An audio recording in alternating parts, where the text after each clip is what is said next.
Welcome to the Sleep Haunt. Tonight, we ride once more into the endless stretches of highway, where the hum of the engine blends with the wind, and the darkness hides stories no one dares to repeat. These are 8 true trucker horror stories, chilling encounters shared from lonely rest stops, empty diners, and long miles where time seems to stand still. Before we begin, we've set a goal: let's reach 100 likes on this video. Tap that like button now and help keep our wheels turning through the dark. If you're new here, subscribe to the Sleep Haunt so you never miss another journey into the strange and the unknown. Now, settle in, breathe slow, and listen. The road is waiting. Story number 1. He had driven this route enough times to speak its curves by memory, enough that the billboards lined up like familiar faces, and the wind across the arroyo carried a voice he trusted. The steady voice of the highway. He kept the reefer humming behind him, the load clean and uncomplicated, the schedule generous enough to spare a half hour where it made sense. His name didn't matter to the lanes. He was just a moving dot crossing the dark. The only soft glow on the dash came from the clock and the ELD, their green numbers steady as pulsing stars. Somewhere after midnight, where the desert opened and the sky seemed too large for one man to sit under alone, a sign rose out of the sodium light. Rest Area Mile 313, it said in a font a little too old-fashioned, as if the letters had been painted by hand and sealed under glass. He frowned. He knew of a rest area at 309 and a truck-friendly pull-off at 318, but nothing at 313. His app didn't show it. The atlas he kept tucked by the seat had a coffee ring on the page that covered this stretch, but even the unstained parts offered no such stop. He told himself he might as well take it. A slow sip of coffee, a stretch, a few breaths beneath a quiet shelter, those things added up. The ramp arrived before he could decide against it. He signaled and eased onto it, tires whispering over old asphalt that had faded to a pale, moon-bitten gray. There were cat's eye reflectors embedded in the lane, the kind he hadn't seen in years. They caught his headlights and scattered them like beads. The ramp climbed gently and turned once. It opened on a rest area that looked like a postcard. Concrete picnic shelters stood in a neat ring like broad-brimmed hats, set upside down on short stems. A low building with a brick facade sat under a roofline that sloped like a folded wing. A towering map sign angled toward the parking lot, its counties shaded in pastel colors, and its highways drawn with a drafter's thin, careful hand. He could see, even from the wheel, a payphone bolted to the wall outside the restroom doors. A payphone in the year he was living in. He smiled. Someone fought for nostalgia out here, he thought. He rolled into a truck slot. The tires easing against concrete stops brightened with fresh-looking paint. On either side of him, 2 other rigs slumbered with even measured idles, both older models, their grills squared, and their paint a modest, unfussy white.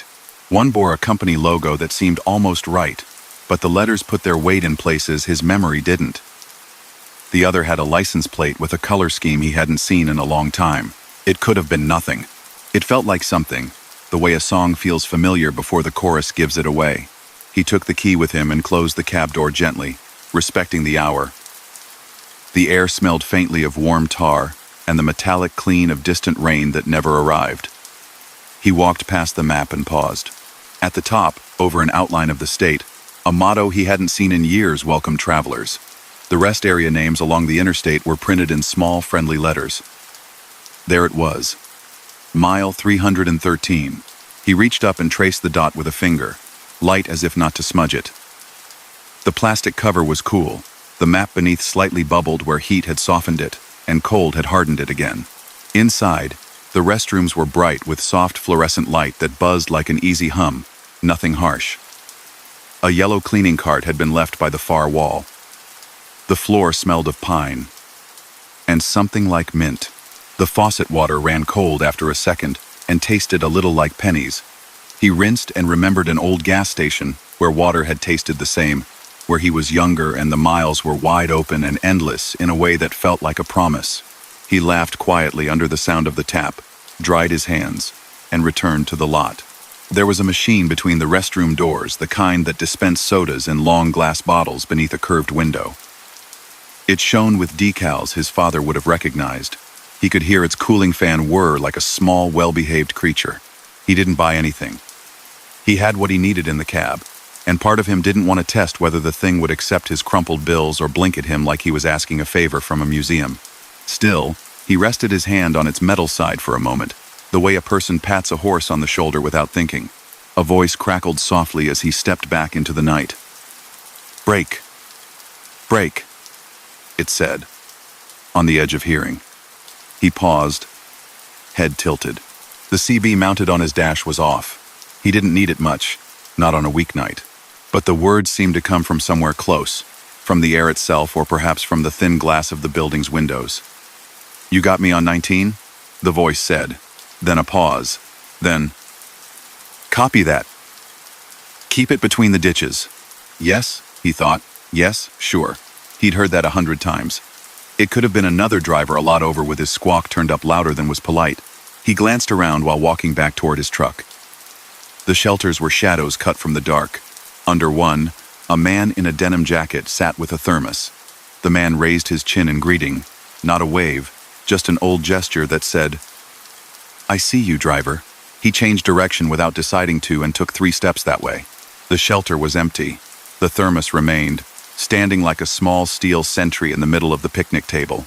He looked around, not to catch anyone, just to make sure he hadn't imagined the lines of a human shape sitting under the edge of the shelter. The lot was hushed. He reached out and touched the thermos. It was warm. Not hot, not fresh, but warm like a coat fresh from a closet where sunlight had been stored somehow. He left it in place. It didn't belong to him. Back in the cab, he reclined the seat and set his alarm for 25 minutes. He had learned over the years that a half-hour magic nap could reset a body better than 2 cups of coffee ever could. The trailer creaked softly behind him as the rig settled into a more comfortable crouch. A moth tapped the window twice, delicate, then concluded that the light was not to be caught like a flower and fluttered away. He closed his eyes. When he dreamed of light on a blue highway shield, and of an exit ramp that did not go down but up into a night with its own gentle gravity. He dreamed of road reflectors winking like a constellation that had never been charted, and of a voice that said, plainly, as if reading a bulletin, "Mile 313 is open." The voice said it twice, and both times he understood it in his bones. Open, as in available. Open, as in ready to be entered. Open, as in something not closed. The alarm did not sound. He woke at the sense that something had been left just outside the door, like a newspaper set against the threshold. The cab was gray with the light of a world that had agreed to remain night for a while longer. He checked the dash clock. The numbers held to the minute he had last seen. He pulled his phone from the cubby where it slept, and it claimed politely, with full bars, that only 3 minutes had passed. He frowned, not as a skeptic, but as a man who understood the rhythm of time on the road, and knew he had slipped out of step. He sat up, and the truck made a small sound, as if commenting quietly. He keyed the ignition long enough to bring life to the dash. Needles leaped, then settled. Oil, okay. Temp, okay. Fuel, okay.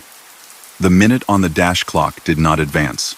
He tapped the plastic over it with one fingertip, a habit he had never believed in but had kept anyway. It did not budge. The CB lit itself. He knew he had left it off. The screen's soft orange backlight breathed awake, and a voice came as if finishing a sentence begun at supper time. Mile marker 31-3. Copy? The numerals felt deliberate, as if a finger had pressed them into dough. He looked at the knob and considered turning it to silence. He did not. The voice returned, gentle and practiced. Anybody westbound, let it roll. Little fog near the river. You're all right. He had not seen fog. He wasn't near a river for a long ways. He turned the key back. Everything quieted politely, and the CB went dark with the rest.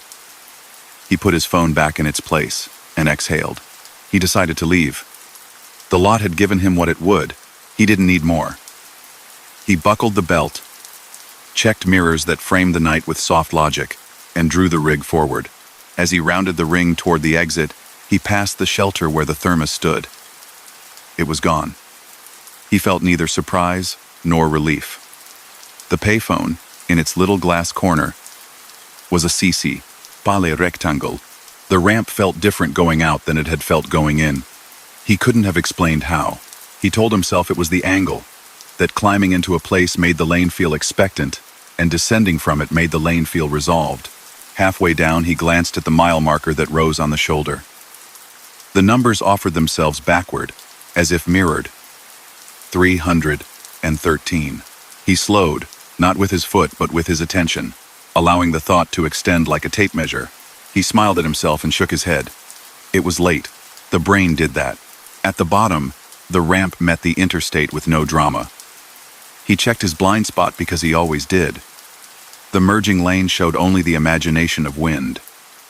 He joined the flow. The night accepted him again. For a while, nothing spoke. The rig and the road is a patient conversation that never needs to hurry. He fell back into it. The odometer ticked a mile, then another. The dash clock now decided to advance, picking up minutes as if it had only been resting its eyes. His phone agreed. It was later by the amount it ought to be. He tugged the brim of his cap like gratitude and set his speed in the lane where he belonged. Somewhere near mile 309, a westbound driver asked the air, "Anybody catch that rest area back there?" Thought they closed it. Another voice answered with a laugh that wasn't unkind. "Mile 313? That old thing? Been gone since... shoot, since before my nephew hired on." They tore it out. Paved it, planted a sign for a while, then took even the sign down. Folks around here still talk about the concrete mushrooms. Best shade this side of Santa Rosa. A chorus of shared memory passed between them, like a thermos on a cold morning, one driver to the next, a quiet sip then on to the next hand. He could have keyed up. He didn't. He sat with what he knew. The map, the payphone, the feeling that time had paused out of kindness to let a man sleep for 20 minutes without debt. Daylight arrived by degrees, the horizon lighting up from under like a city waking. He stopped at a truck stop with a clean counter and a clerk who always recognized him, if not always his name. He filled his thermos, the one he'd carried for years, the knurled cap shiny with all the twisting and untwisting his fingers had done. When he set it down to pay, something set beside it made him pause. It was a napkin, folded once, neat. The clerk picked it up, saw there was writing, and set it back down, as if it belonged more to him than the counter. "Keep it between the ditches," the napkin read, in tidy handwriting that leaned a touch to the right. Under it, a small drawing of a mile marker with a 313 on its face. The clerk looked at him as if to say, "Was that yours?" He shook his head. She shrugged and smiled. "Somebody paying it forward," she said, as if that explained everything that needed explaining. "Happens more than folks think." The day moved on. He told himself a story he could live with. He dozed for a handful of minutes, dreamed an old rest area in vivid detail, and returned to the road a little more rested and a little more susceptible to ghosts of signage and echoes on the air. The napkin went into the glove box with tire receipts and addresses scribbled on the backs of envelopes. The miles did what they always did. They went from ahead to behind, without needing him to push them. The next week, he ran the same route. He watched for the old ramp, as if a friend might or might not be home when you knocked. He did not expect it. When he came to the place it had been, he found the shoulder smooth, the slope corrected, the median trimmed in new gravel. He drove on. Later, at the fuel island, a driver with a sun-faded ball cap and a soft drawl asked if he'd heard the story about the 313 rest area. He'd heard a dozen versions. He let the man speak. "They took it out," the man said, "on account of some weird drainage nobody could get right. The building was the strongest thing on the lot, supposed to be the last to go. They kept the lights on half the time while crews pulled up concrete. Folks said you could still stop and rest even after they closed it. Don't know how true. My brother-in-law swore he napped there once and woke up hotter than he went to sleep because the lights had gone out and the sun had the place like a skillet." The man laughed gently. He told that one every Thanksgiving like it made him royalty. He could have told his own version then. He didn't. He wore a small, private smile the way a man wears a dime in his pocket that he found on a sidewalk when he was a kid and never spent. That night, when the stars were out again and the hum returned to pull at the edges of sleep, he tuned the CB to 19. Mostly it droned. A couple of weather notes. A mention of a deer near the center divider 5 miles east of a town he didn't intend to see. Then, after a longer quiet, a familiar cadence. Anybody westbound, you're okay. Keep it between the ditches. He looked at the passenger footwell in the glow of the dash, and thought suddenly, without reasonable cause, that if he reached down, he might touch cool steel. He didn't. He kept both hands on the wheel and the road where it belonged. On some nights, when the desert opened the way it can and the whole sky felt like a single thought, he would pass the place where he had eased off and eased back on and think of the concrete mushrooms.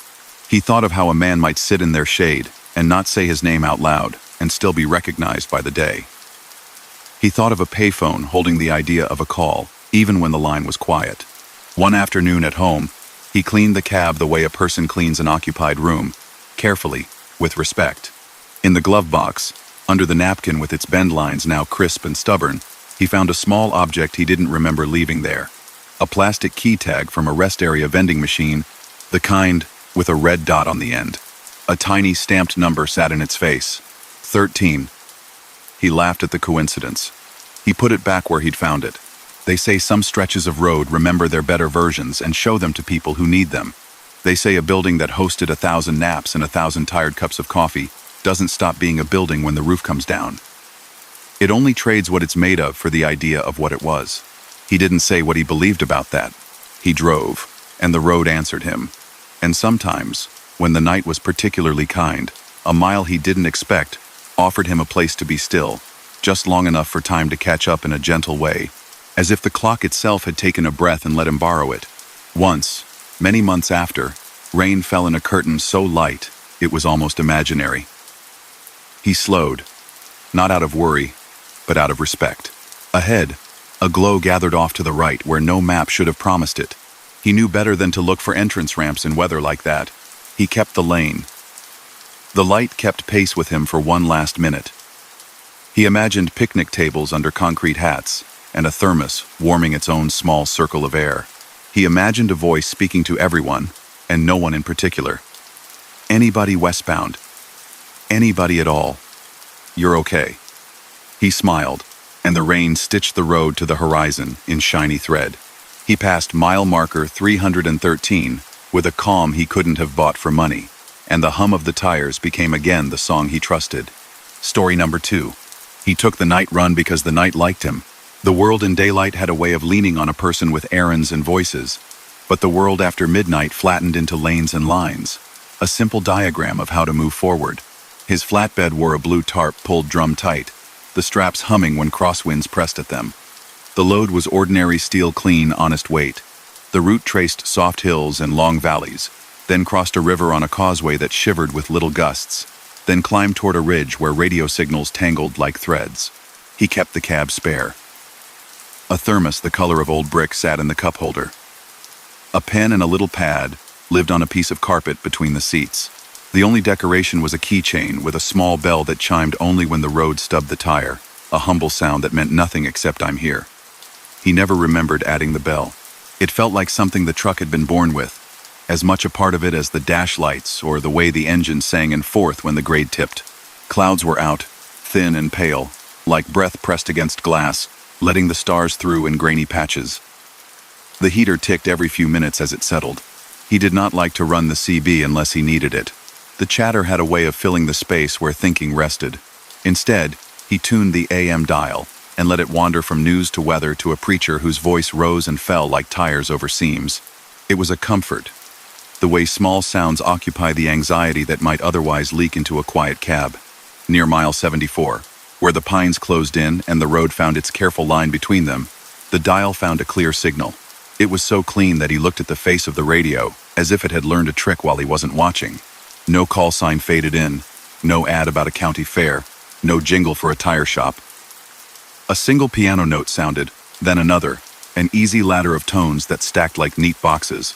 A woman's voice arrived, warm and steady, with a clarity that felt like a hand laid gently on a shoulder. If you've just caught us, the voice said, you're not late.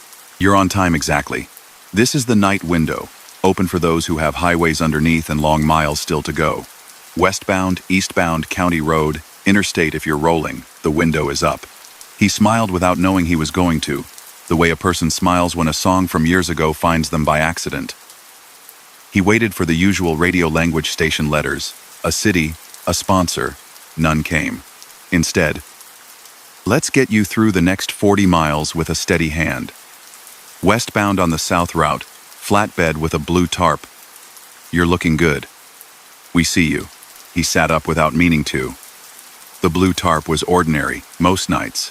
Among flatbeds in a fuel island, it was almost a uniform. But still, the words felt too close.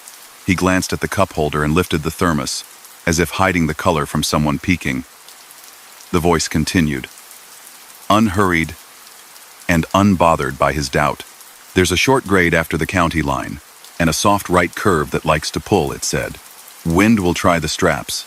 You've got them right, but ease a touch, and they won't complain like a choir of bees. He laughed, brief and mild. The straps did buzz when the wind caught them. He had heard them do it 100 times. Plenty of drivers joked about it. The phrase, choir of bees, stuck to his sleeve like burrs. He took his speed down by 2, a gesture of politeness, and the hum softened into a sound that was almost like someone humming along to a song with no words. Next, a bridge, the voice said. A low one, painted a shade of green that no paint chip ever admitted to. If you haven't seen it before, you'll wonder if it's lower than your numbers. It isn't. But stay centered. Folks have scraped there. It takes only a breath to forget where your wheels are. He had been over that bridge in daylight, once. The green really was a green that dared you to find its name. He centered the lane as if a string he couldn't see had been pulled tight between his axles. On the far side, the road laid itself out flatter, and he loosened his shoulder and let the heater tick again. The voice did not push. It offered small reminders the way an older driver teaches a younger one with stories instead of commands. If you catch eastbound taillights that seem too near, don't worry. He'll exit at the next state route. He likes to keep pace until then. He doesn't mean anything by it. He passed 2 miles and 3, and a set of red taillights sat on his left, exactly where the voice suggested they would be, just off his front quarter. There was something about the calm description that took away the usual urge to adjust, to assert the little piece of road that belonged to him. At the next sign, the taillights dived to the right as if obeying a house rule, and he exhaled. Deer like the median near 91, the voice said. They stand there and look at the highway, like it's a river they need to name before crossing. Watch their shoulders. They think with their shoulders. They think with their shoulders. He slowed as a pair of pale shapes appeared. The animals did exactly as described. Not leaping, not bolting, not even fidgeting. They watched and considered. He drifted a half-foot left, not enough to trouble anyone, enough to show them that the world was wider if they wanted it to be. They chose to stay where they were, and he went by. It would have been easy to lose track of the oddness, because the voice did not explain itself, and it did not ask anything of him. It did not try to sell him new wiper blades or a better pillow. It moved from one little stretch to the next with a tone that expected nothing in return. He flipped the dial 1 notch to see if the signal would break. It didn't. He turned the volume down until it was a whisper. Even then, it seemed to rest right under his hearing, patient, almost like a memory he could listen to without fully recalling. On his pad, with his forearm braced against the wheel the way he'd learned to while hardly looking, he wrote 3 letters. NW. He circled them. He added a little line like a horizon under them. He clicked the pen and set it down. Up the road, you'll pass a small church with a lighted sign. The sign will be missing 1 letter, because someone's cap popped during the last wind. The voice said, they'll fix it on Saturday. For now, it will say pray for travelers. That's not a bad request. The sign came, and the missing E made him nod. He nodded not at the sign, but at the idea that a detail can be both strange and kind. He wondered who climbed the little ladder to swap those plastic letters around. He pictured careful hands. The road does that, sometimes gives you a picture of someone doing something you don't have to do and makes you grateful for it. The ridge rose. The road wound as if it wanted to put a hand out to touch each tree in passing. The voice lowered too, as if respecting the closeness. This is where radios usually wander off, it said. We'll stay. But when the guardrail leans in like a whisper, Leave an extra half line on your right. There's gravel that feels solid, but it's not. It slides like a thought. He watched the gravel. It did look supportive. A pale edge like a fresh sheet. He gave it the courtesy of space. Far above, a red light blinked on a tower, and the blink felt like a heartbeat. Now, the voice said, this part is for the westbound flatbed with the brick-colored thermos and the bell keychain you think doesn't chime enough to matter. The fourth strap from the back on your driver's side met a little edge 2 counties ago.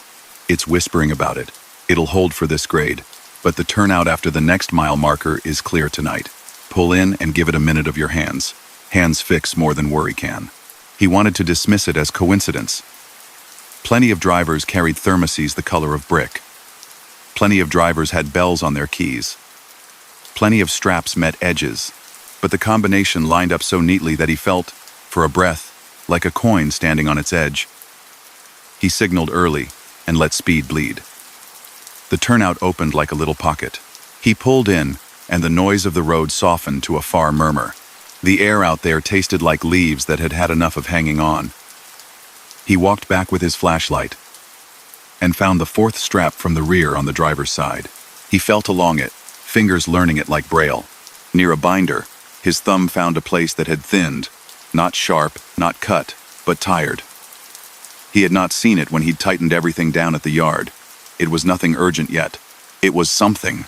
He added a secondary strap, gave the main one a little more love, and spoke softly to his load the way farmers speak to animals when they check a gate, silly, perhaps, and entirely natural. Back in the cab, he set the brake, tucked the light into its spot, and rested his hands on the wheel. The radio hummed, the piano offering its little notes again as if someone had a simple melody they were content to play without show. Good, the voice said. Thank you for doing that. Not everything on this route helps you back. Some things need a little help to stay. It's best when everybody does their part. He scanned the dial for a call sign. Nothing. He pressed the scan button. The radio disobeyed. The button pressed and released, and the station held. He chuckled. All right, he said aloud to no one. All right. Coming up, there's a causeway, the voice went on, calm as ever. It feels like you're driving on a belt laid across the water. The wind doesn't cross it straight. It comes in at a polite angle. If you keep your line and your grip easy, the gusts fold themselves right past you. Stiff hands make you fight. Easy hands and a steady eye do more than a tight jaw will. He pictured his hands as if seen by someone else. The left at 10, the right at 3, light on the rim. He loosened his jaw as a concept, then as a muscle. The string of lights along the edge of the causeway moved in little half-moons, reflections making each lamp into 2. The water below suggested old stories about lakes and bridges, but he let them keep to themselves. The rig moved the way he liked a rig to move, ironic and dignified, heavy, but willing. A second voice arrived, so softly he thought at first the wind had learned words. It was another driver, clearly. The timbre of a cab, the cushion of a small space around a human. Window, the new voice said, hesitant, but brave. Eastbound reefer, mile 80. Do you? She paused, found her footing again. If you've got a minute, I could use somebody in my ear. Fog ahead. My lane doesn't feel like mine. Welcome, the night window voice said, as if a door had swung open. You've got the right place. Eastbound, you're not alone, not even a little. There's a bend in your next 3 miles that looks like a mistake someone scribbled, but they graded it correctly. Let the lane carry you. Don't babysit it. And when the fog pulls the world down to the size of a teacup, slow is not scared. Slow is smart. He listened. The way he listened when other drivers spoke from their cabs, without intruding, with a readiness to adjust even if he never saw them. The other driver breathed into her mic without meaning to. It sounded like she was blowing a piece of dust from a tumbling Astas Lakapaden photograph. The window guided her gently. There's a mailbox on the left that looks like a small barn, red with a white X on the door. Right after that, an old oak pushed its roots until the shoulder lifted a bit. Feel for it. Not too much. There you go. And he felt his own shoulders drop lower. He would never know her voice if he heard it again. He would recognize its courage. "Now," the window said after the fog run ended, "you two will pass each other up on the ridge. It would be nice if you didn't notice each other too much.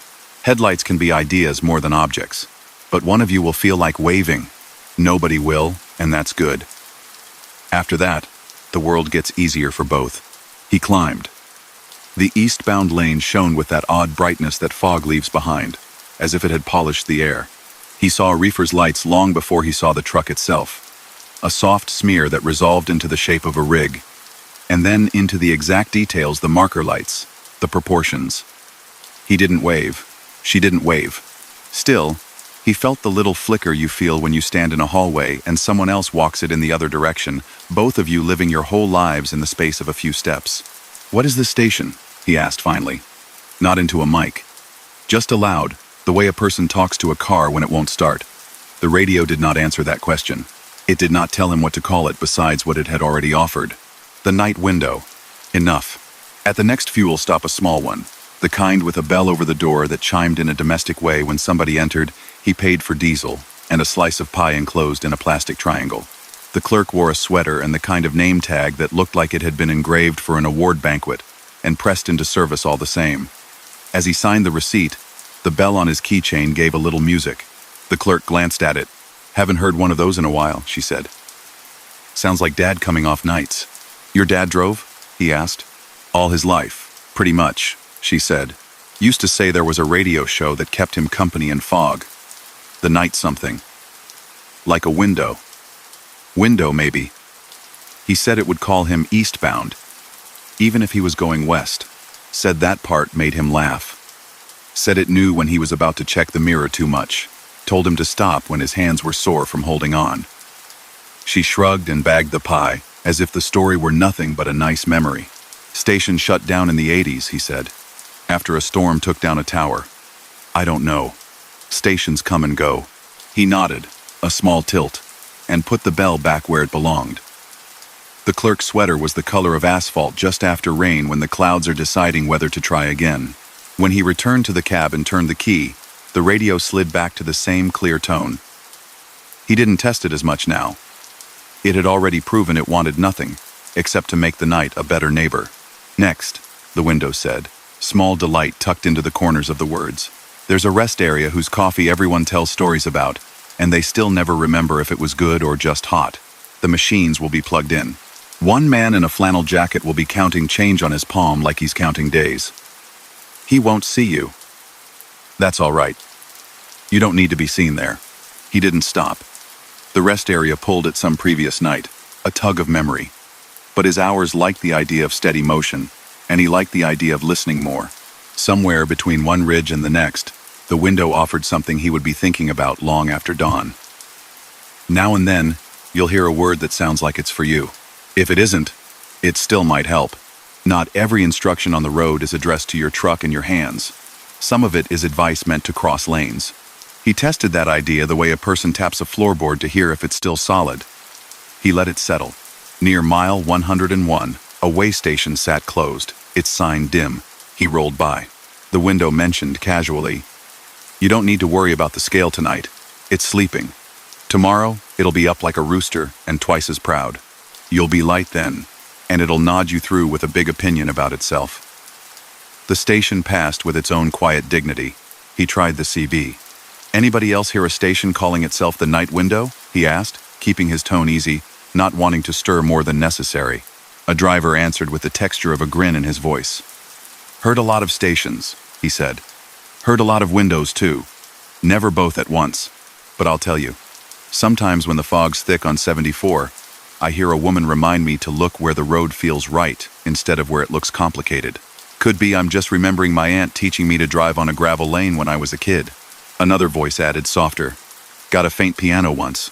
Thought it was from a car behind me with a music box. No car. Piano kept good time though." He turned the CB down. The window did not argue with their memories. It simply continued, the way a river continues whether or not you recall its name. As the hours thinned, as the black of the sky opened shelves of lighter gray and finally admitted that morning existed somewhere far ahead, the window's piano notes grew simpler. "Next town has a light that sticks on red longer than anyone thinks is polite," it said. "You'll be alone at it. That can feel like a mistake. It isn't. Lights are habits. You're keeping one. When you go, look left twice. There's a car without its lights on. It's not trying to be difficult. Its driver forgot. That happens to the best people. He looked left twice. A shape slid where a shape shouldn't have been, dark on dark. He paused the half heartbeat required, and the car went by without drama. He moved on. The window did not say, "Good job." It did not have to. At the top of the long decline into the flats, at a pull-off where the ground fell away into fields that would be gold in summer, the window offered a coda. "We're closing in 2 miles. Not because you need us any less than you did 40 miles back, but because every open window has a breeze, and a person shouldn't get used to the breeze doing all the work. You're good hands on a good wheel. Trust that." He wanted to answer. He didn't know how. He settled for the ordinary. "Thanks," he said, the way a person says it to a toll booth attendant or a stranger holding a door. He meant it more than usual. "One last thing," the voice said, as if remembering a soft but important detail. "The small bell on your keys will chime when you take the next right, even though the road is smooth. That's only to tell you we were here. There's no reason beyond kindness." He took the next right after the sign that pointed toward the business loop. The bell chimed, bright and brief, though the asphalt lay like silk. He laughed once in surprise, and the laughter sounded like it hadn't been used in a few hours, and felt grateful to stretch. The piano played 3 notes, and the radio went to static so ordinary it was almost polite. He tried the dial. It obeyed. He turned it to the weather and got cloud heights and a chance of drizzle. He turned it back to the station where the window had been. A preacher offered a blessing against bad decisions. A country song swore fidelity to a town and to a woman in the same chorus. The window was gone. He delivered on time. He signed papers that were satisfied with themselves. He stretched his back in a parking lot where the wind brought the smell of nearby bread being baked a plant down the street. Huge, anonymous, kind.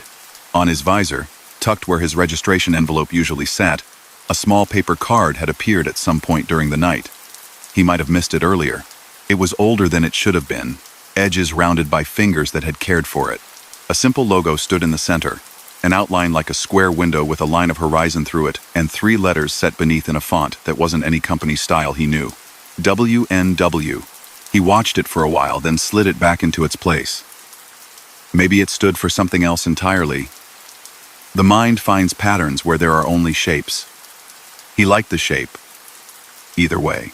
In the weeks that followed, he did not hear the window every night. He did not go looking for it with greedy hands. He tuned the dial like always, and received what the air had for him: sports scores he didn't follow, call-in shows that cracked jokes too loudly at 2 in the morning, weather advisories as gentle as lullabies.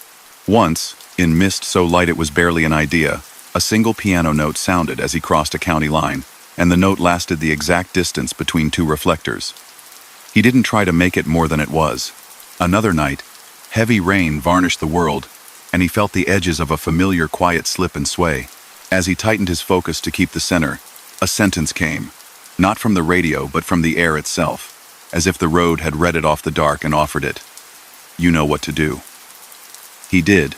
He did exactly that. He arrived where he meant to, as so many do, with a story that didn't demand attention from anyone else. He preferred it that way. Sometimes, parked beneath a small shelter where fluorescent lights clicked and hummed like conversation in a kitchen, he would think of the other driver whose voice he had heard only once. He wondered if she remembered the window as a helpful oddity, or as something that had kept her company when the world shrank to the size of what her headlights could hold. He hoped she had found the same simple kindness in miles he'd never see. On a clear dawn, as he rolled under a sky so big it felt like a blank page, he tried the AM dial again. Static. Song. Advertisement. Static. A voice he didn't know gave the time, and it matched the dash. His bell didn't chime. His thermos was almost empty. The straps behind him were quiet. He felt, nevertheless, a small current of company that had nothing to do with transmitters. They say some stations go off the air but refuse to leave their audience. They say voices that love the work they did keep doing it in a way that has nothing to do with towers or power. They say the night is not a loneliness, but a gathering of careful sounds. Tires on pavement, small bells, one piano playing enough notes to mean everything and nothing. He didn't decide what he believed. He kept to his lane with a calm hand, watched for deer who think with their shoulders, and answered the world's small surprises with a smile. Now and again, somewhere near a ridge or a causeway, the radio would catch just one familiar word, and he would nod as if someone he knew from old times had passed on the street. Window. Nothing else. It was enough. Story number 3. She ran nights along the river because the river understood how to be quiet. The interstate there kept to the water's shoulder for a long while, not hugging, not crowding, just moving alongside like a friend walking at the same pace. Her tractor was steady and unshowy, the kind of rig that didn't beg to be noticed. The trailer behind her was a dry van with a clean white side that picked up starlight and passed it back in softer form. The freight inside was light and honest, paper goods bound with careful plastic, the sort of load that thanked a smooth hand on the wheel. She liked the stretch between the dams, where the road tasted faintly metallic in the air and the trees leaned in without a plan to block anything. On the dash, her ELD kept a green count she could live with. The AM dial tossed her local weather, a minor league score from a game long ended, a call-in host who laughed at his own calm jokes. The cab had its small comforts, a flannel shirt folded on the passenger seat, a tin of peppermint mints that clicked gently when a bump asked how they were doing, a flashlight that had never let her down, even when its lens had fogged with age. She preferred to go soft on the CB after midnight. The night needed room. An amber arrow blinked ahead, lazy as a heartbeat, then again with purpose. The kind of portable sign that lives on a trailer sat on the shoulder, wearing a little square of solar panels like a hat. Road work ahead, the arm of light said, spelling its message as if tapping someone on the sleeve. She frowned without meaning to. The state's app had shown nothing here tonight. The last planned work she knew of was 10 miles down, where crews were grinding a surface that had learned bad habits. She had not planned to exit. She had not planned a detour. The sign blinked, and another took its place in the beam of her headlights. Detour Interstate closed follow arrows. It wore a vintage look, not in a way that asked to be admired, but in a way font nerds would notice. The letters a touch taller than modern. The arrow fat in the body, with a narrow head. Freshly cleaned, oddly. No road dust softened the black. No bug had met it yet.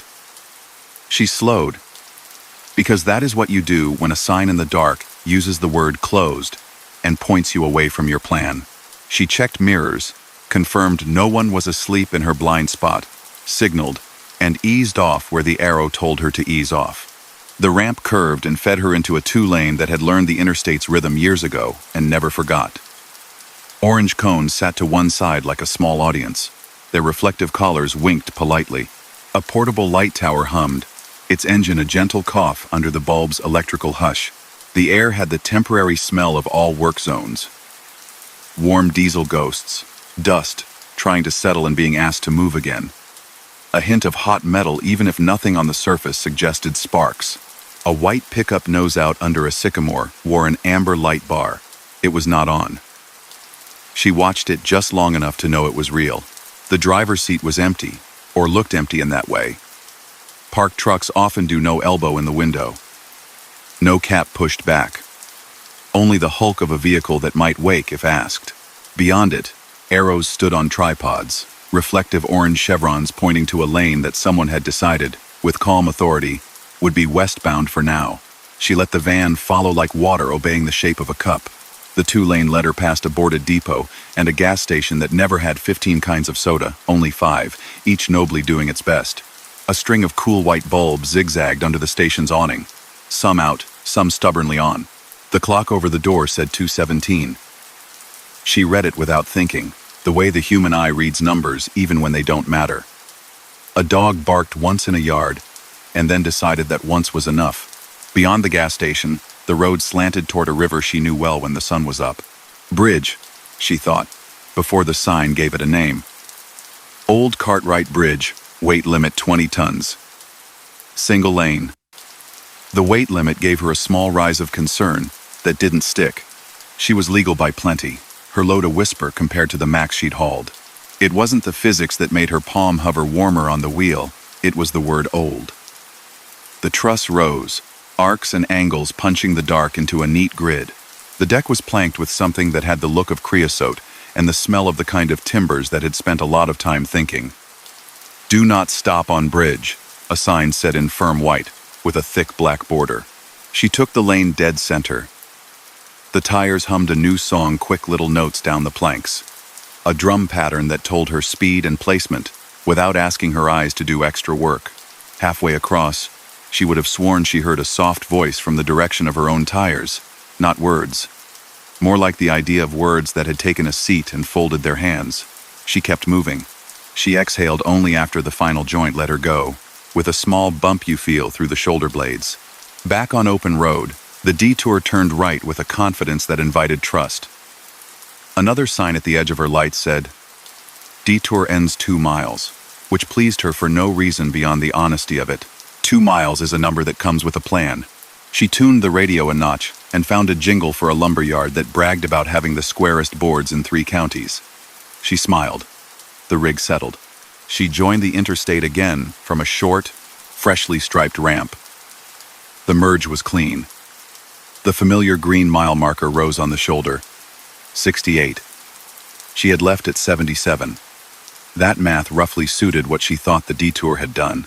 Back where she had expected to be, just a notch later, as if she'd slowed to tie a shoe and now had fingers free again. The river kept pace to her left like a thoughtful companion. In the mirror, nothing pressed. A mile ahead, amber again, the same slowness, then the insistence. "Road work ahead," the arm of light said. Dieter Interstate closed, follow arrows. She lifted her foot just enough to ask the truck a question. The arrow came precisely where it had come before, down to the little ash tree with a twist in its trunk. She checked the ELD. The clock had moved. Of course it had moved. She checked herself for the silly itch of worry. It is possible for a stretch to close twice, she thought. Wrecks happen. Crews adjust. She set her signal and eased off. The 2-lane waited with the same coned courtesy. The white pickup under the sycamore had not moved. The light bar stayed dark. The gas station's clock said 2:17 again, because some clocks do that when the power flickers and their little backup fails. Now it felt less like a coincidence and more like a repeated scene in a show that had not shore up its budget for extras, so they filmed the same doorway twice. The string of bulbs had the same 3 out, and the same 2 stubbornly on. The bridge rose. The sign repeated itself with the same confidence. "Do not stop on bridge." The deck drummed under her weight, the pattern identical in her hands. The voice from her tires, or the shape of voice, arrived again, almost relieved. She drove through. Back on the interstate, she passed the 68 marker, as if the mile had been held in place and she was allowed to touch it as many times as she liked. Her hand set on the wheel tightened, then softened. She said nothing. Talking to the empty air had never helped a bridge remain an ordinary bridge. Third time, the arrow did not blink lazily first. It blinked with purpose immediately, and there was something in that curt readiness that made her decide to change the plan hidden inside the plan. She took the ramp again because the sign told her to, but this time she eased into the wide part of the shoulder where cones left a little pocket for staging, and she stopped. Flashers, hazard on, the kind of blink that tells the world, "I am here. I see you. See me too." She set the brake and listened. The work zone hummed without rushing. The river kept its own counsel. The moon was a thin chalk mark behind milky cloud. The radio slid away from the lumberyard ad and, for a brief second, beneath a wash of static, carried a calm voice reading names. Names not like a roster, but like someone thanking a list of towns. Kingston, Cambridge, Halls Ferry, Myers Bend. It did not feel aimed at her. It felt like the radio had wandered and landed on a community bulletin habit that had been going on long before her night and would go on long after. She unbuckled and stepped down carefully. Gravel answered her boots with a soft, tidy sound. The air smelled like tar that had cooled enough to be polite. She walked to the line of cones at the edge of the staging area and looked down the lane. The cones had been placed smarter than random. 3 made a triangle, then 2 paired as if saving space, then 3 again. She could make a word out of it if she wanted to. Not a literal word, no letters, but an intent. Stay. A flag sat leaning against the sawhorse that held the second arrow sign. It was orange cloth with a wooden dowel. It lifted a finger of corner now and then, though there was not enough wind to persuade it. Behind her, the white pickup's front marker lights breathed on and off. She turned. No one sat in the driver's seat. The amber bar remained quiet. A stop divided by slow paddle leaned against the passenger seat, its white face catching whatever light the overnight world spared. A door where the gas station's office would be had a small chime bell even here, out of earshot. In her memory it rang, though it had no reason to tonight. She felt foolish for thinking this way, and less foolish a beat later. Westbound, a voice said in the way people say your direction when they don't want to guess your name. She didn't turn sharply. She let her attention move to it, as if it were a deer, and skittish. A person stood near the aeroboard, reflective vest lit up even in a thin glow. The hard hat caught stray light and made it into a halo without trying. Gloves dangled from one hand, like an extra thought. The face was ordinary in the best way. The kind of face you would trust to tell you which lane stayed open and which didn't. The age was hard to say. Road people have the weather on their skin and the work in their posture. This one had both. Interstates closed, the person said in a tone that carried no emergency, only a fact. You can take the old alignment. Don't stop on the bridge. Keep your line steady. There's a snag on the far side. If you drift, it will make a fuss. Better to avoid the fuss. She nodded. Her voice felt like a resource better saved for when her hands were too busy to do the speaking. The person picked up the flag and gave it a small, almost ceremonial shake. It didn't move air the way flags do in a wind. It suggested motion the way a hand suggests the next step when it moves in the air before a word. You'll follow the truck, the person added, and tilted their chin toward the white pickup, as if there were a driver there she had failed to notice. The pickup's amber bar clicked with a little internal sound, a mechanical throat clearing, and then lit. It did not strobe obnoxiously. It glowed like a slow idea. She climbed back into the cab and felt grateful for the wheel. When the pickup moved, it did so without hurry. She followed into the lane defined by arrow and habit, past the gas station where 217 held still because that is what the clock had decided to do, over the small dip before the approach where rain had once collected, and then learned to find somewhere else to be. The bridge met them, proud of its patient angles. Do not stop on bridge, the sign repeated, as if embarrassed to be so repetitive and firm anyway. Mid-span, the world narrowed in a polite way. It wasn't a squeeze, it was a request. She granted it, placed the truck where the road wanted it, floated just enough so the planks could sing and not complain. On her left, the river's surface was a dark sheet. On her right, a second darkness was the tree line, full and held back. In the mirror for one heartbeat, another rig appeared, same height, same marker lights, same gentle habit of the wheel. Her heart found a higher spot in her chest, and held it, then settled. The mirror gave ordinary night back. The pickup eased down the far slope and straightened. She came off, counted the beat that lives between bridge and ground, then eased in after. 100 yards past the end of the truss, the pickup turned into a little wide place where equipment liked to nap. Its amber bar gave one last restrained glow, like a goodnight nod, then slept. She passed, watched in the mirror without holding herself hostage to it, and saw the lot empty, no pickup. Just the gravel remembering the tire prints of 1,000 turns it had politely held as if grips could be archived. Back at the interstate, the detour end sign wore a slightly different suit. Older posts, bolts that had minded more summers. The ramp to the open lanes felt newer than it had looked minutes before, as if someone had reported a promise. She merged. The 68-mile marker rose again, but the clock over the gas station and the glance back through gaps in the trees had moved. 2:26. The ELD's lawful minutes agreed. The radio returned to a man speaking kindly about a drive-in movie that would show a classic later that week if weather didn't argue. She found a turnout after 2 miles where the shoulder flared and a little break in the guardrail admitted a vanishing point once used for access. She braked and checked. The straps on an empty load didn't need checking, but the hands need something to do after the unusual. She leaned for the glove compartment to grab the small pad with her scribbles notes about lane idiosyncrasies, fuel prices, what a distant clerk had written on a receipt she liked. The pad slid forward politely. On top of it sat a square of folded orange, its edge frayed neatly like a blanket that has been laundered many Tuesdays. She unfolded and found the flag. The wooden dowel had no splinters, the grommets clean, the cloth smelling faintly of dust that had gone to school and learned manners. She held it and said one word aloud in the cab, because sometimes one word is exactly enough. Okay. Dawn kept a polite distance. She finished the run without trouble. In the morning, over coffee in a diner that understood the value of a good countertop, she asked the older man. At the end, he of the long-haul beard and the wristwatch that belonged to a decade that had shaken hands with another if there had been a closure on the river route overnight. He stirred his cup without sugar and thought for the length of a song. They close her when they have to, he said. Old Cartwright used to be the back door. Haven't seen it used in a long time. My brother worked that deck when they widened the lanes upstream. Said the planks got to know trucks by sound. Said you could tell a day cab from a sleeper by the way the hum tucked itself under the weight. He took a sip and tapped the rim twice with his spoon. No reason offered or needed. They took Cartwright down after a storm made it forget to be proud. Or so the paper put it. Some folks swear they went over it after that. Could be they meant the other bridge. Memory likes to keep us company, even when it steps on its own shoelace. She nodded and did not argue. The flag rode home in the map pocket behind her seat, where flashlight and paper atlas shared space with a bandana and a spare pair of gloves. The next week, in full sun, she ran the same stretch. No amber arrow blinked.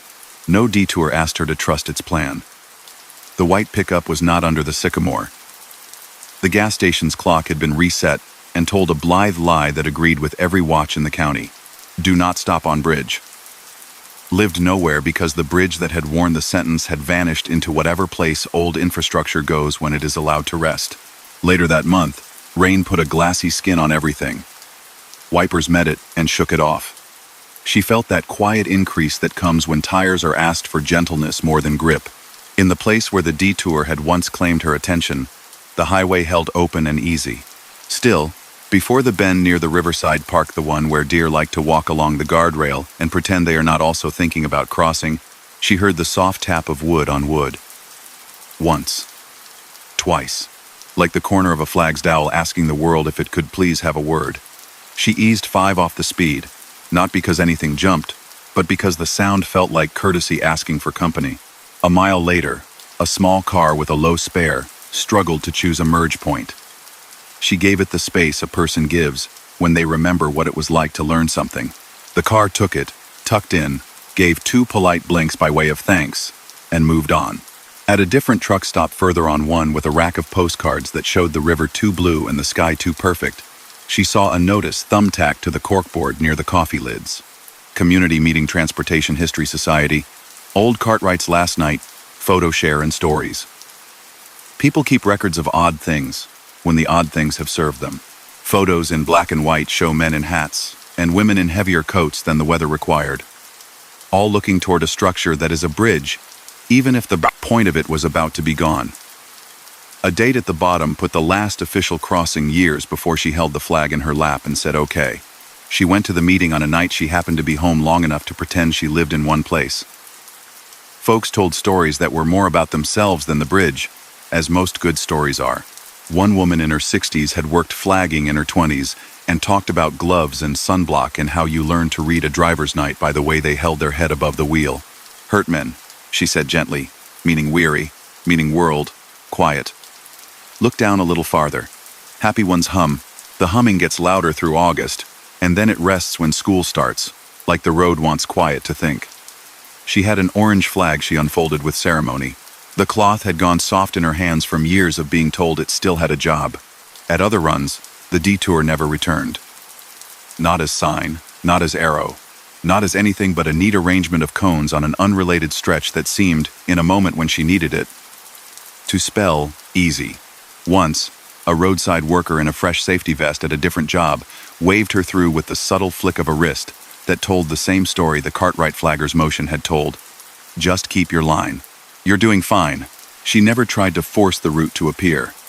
She did not drive at the same hour to call it up like a trick. She did not tell the tale loudly where it could become something it wasn't.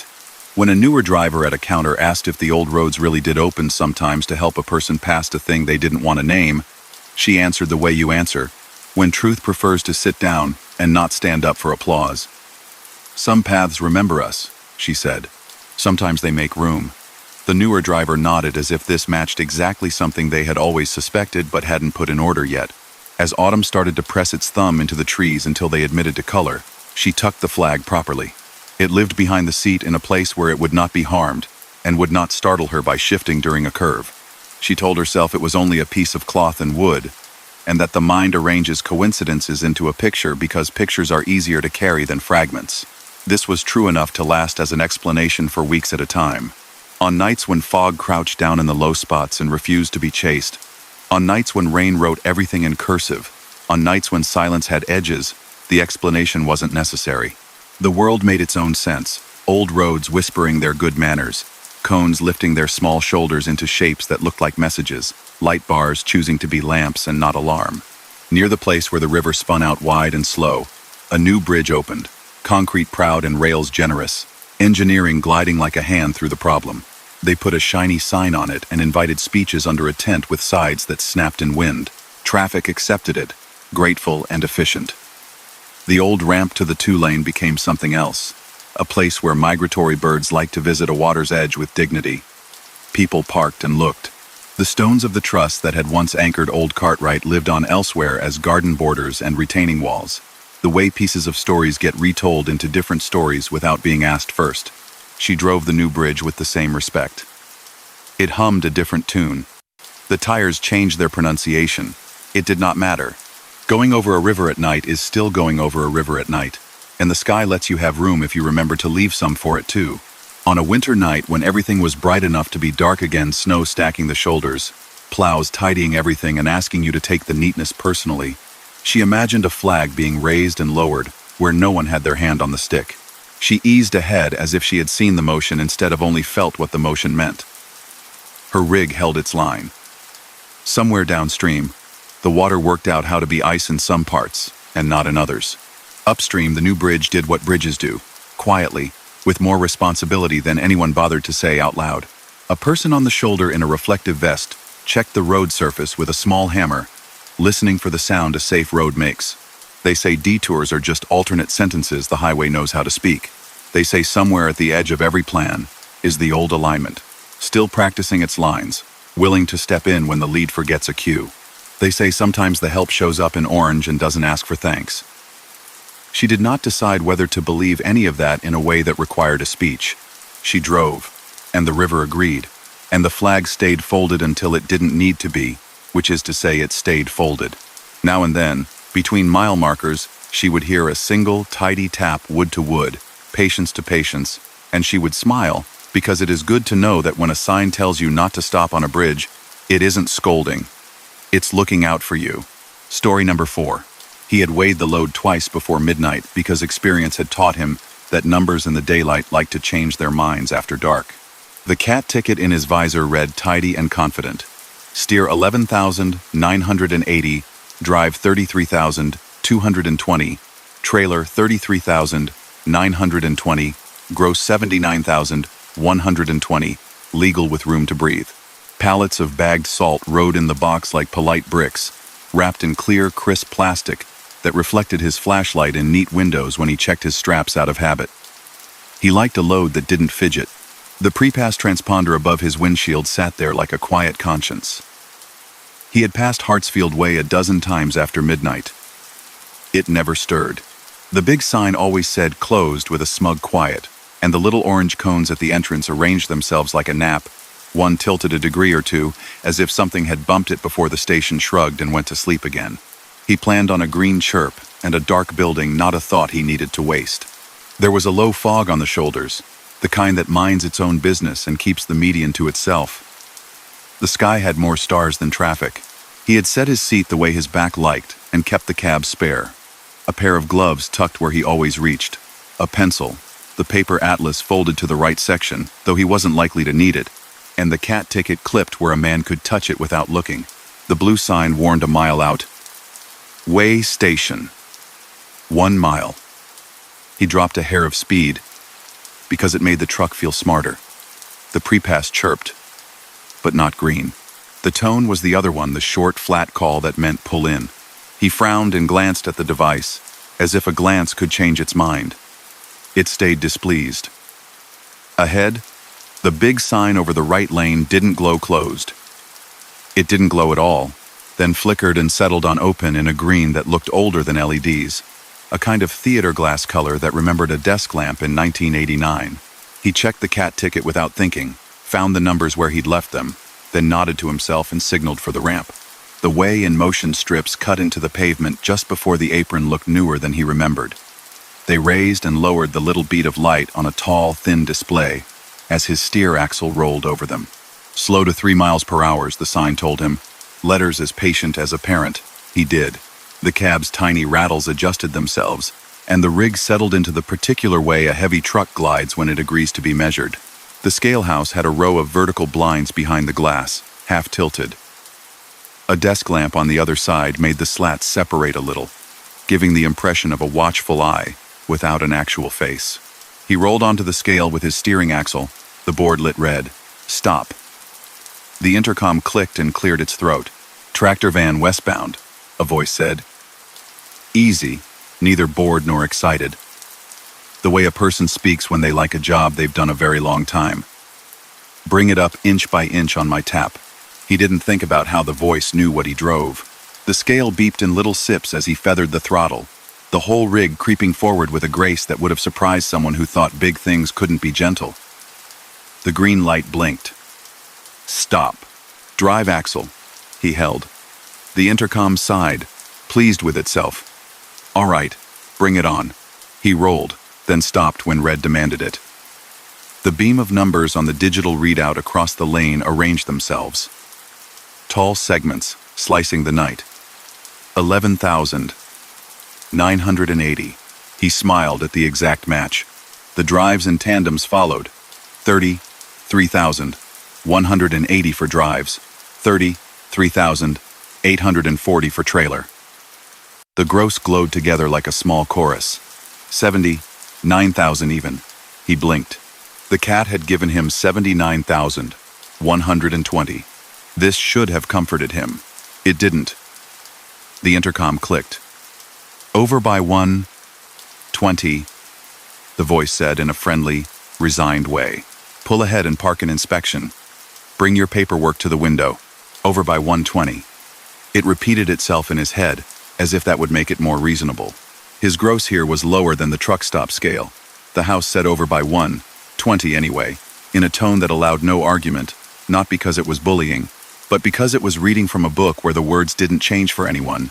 He eased into the inspection lane. A sign on the wall above the bay door read Shed 2. The paint a shade of blue that buildings had liked 30 years back. A cat could have lived under the bench by the door. No cat showed up. He gathered his folder, the bills of lading tidy, the cat ticket clipped, the insurance card with its corners tired but not torn. He stepped down and stretched the way a man stretches to keep the world in its right size, then walked to the glass. The vertical blinds inside fanned open a touch, just enough that, for a breath, he had the feeling of being looked at over reading glasses. A hand he couldn't see pressed the intercom button. Evening, the voice said. Up close, it carried a texture. The hint of a small room with a coffee pot and a radio turned down to a whisper. A nameplate faced the room, not him. The back of it was a rectangle of brushed metal lit by the same lamp. You're light on paper, heavy on heart, the voice added in the kind of tone you would use about weather only you could feel. Happens near the river. Shed 2 is open. Take a breath in there, then circle back for a reweigh. He looked down at the paperwork in his hand, and then at the blue Shed 2 like it was a punchline in a joke he didn't get yet. I've got my cat from 2 hours ago, he said, holding it up as if to show a passport. Good, the voice answered warmly. Keep it. We like to see that. Go on and pull in the shed. Lights will come up. Won't be long. He could have refused, he supposed. Or he could have argued that his numbers made him legal by any yardstick that mattered. Instead, he nodded without thinking and put the rig under the blue paint. The shed welcomed rather than swallowed. Fluorescent tubes woke in sections, each answering the next with a small hum like a polite conversation. A fan on the far wall turned slowly, as if in summer it mattered, and in winter it kept to the habit for the principle of the thing. On a metal table sat a stack of small cards, 3 by 5, lined in the old-school way. A printed sign above them said in a straightforward font, "Declare what you're carrying that isn't on your bill." The words should have been funny. They weren't. The trash can beside the table wore a clean liner. A rack of brooms lined up shoulder to shoulder against the wall. On another table, a rotary phone in the color of faded mustard sat beside a paper placard. Courtesy line. It always dials out. If you need to make a call, make it. He set the folder down. His hands hovered above the cards like birds, thinking about landing. It had been a day of ordinary difficulties. Fuel islands where everyone tried to be first in a system that only worked when taken in turns. A cold bite at a dock he didn't mention because complaining made it worse. But there was a longer wait he hadn't named in a while because naming didn't necessarily change much. He picked up a card and the pencil that lay there and wrote 3 words. Neat, block letters learned in some classroom where chalk dust had made everything soft. I'm trying still. He signed nothing. He folded the edge, as if that made it lighter, and set the card in a slot marked drop. He laughed at himself, not in a mean way. He felt foolish and relieved in equal measure. He didn't pick up the phone. He did take a minute to open the passenger door and clear a small corner behind his seat where oddments had napped too long. A cracked bungee he'd kept for no reason. A map of a city he'd never enter because the ring road handled everything that needed handling.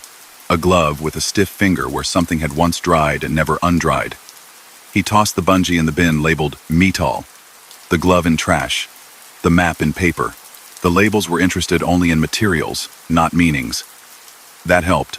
When he climbed back in, the cab seemed to breathe a degree easier. It was likely only in his head. He didn't mind if that was the case. He circled to the scale again and watched the red light with the same patience he gave to watching a kettle near boil that refused to show you the exact second it changed its mind. The intercom clicked. Bring her up, the voice said, quieter now, as if it had moved closer to the microphone. He did. The numbers stacked themselves one upon the next, tidy as dominoes. 11,980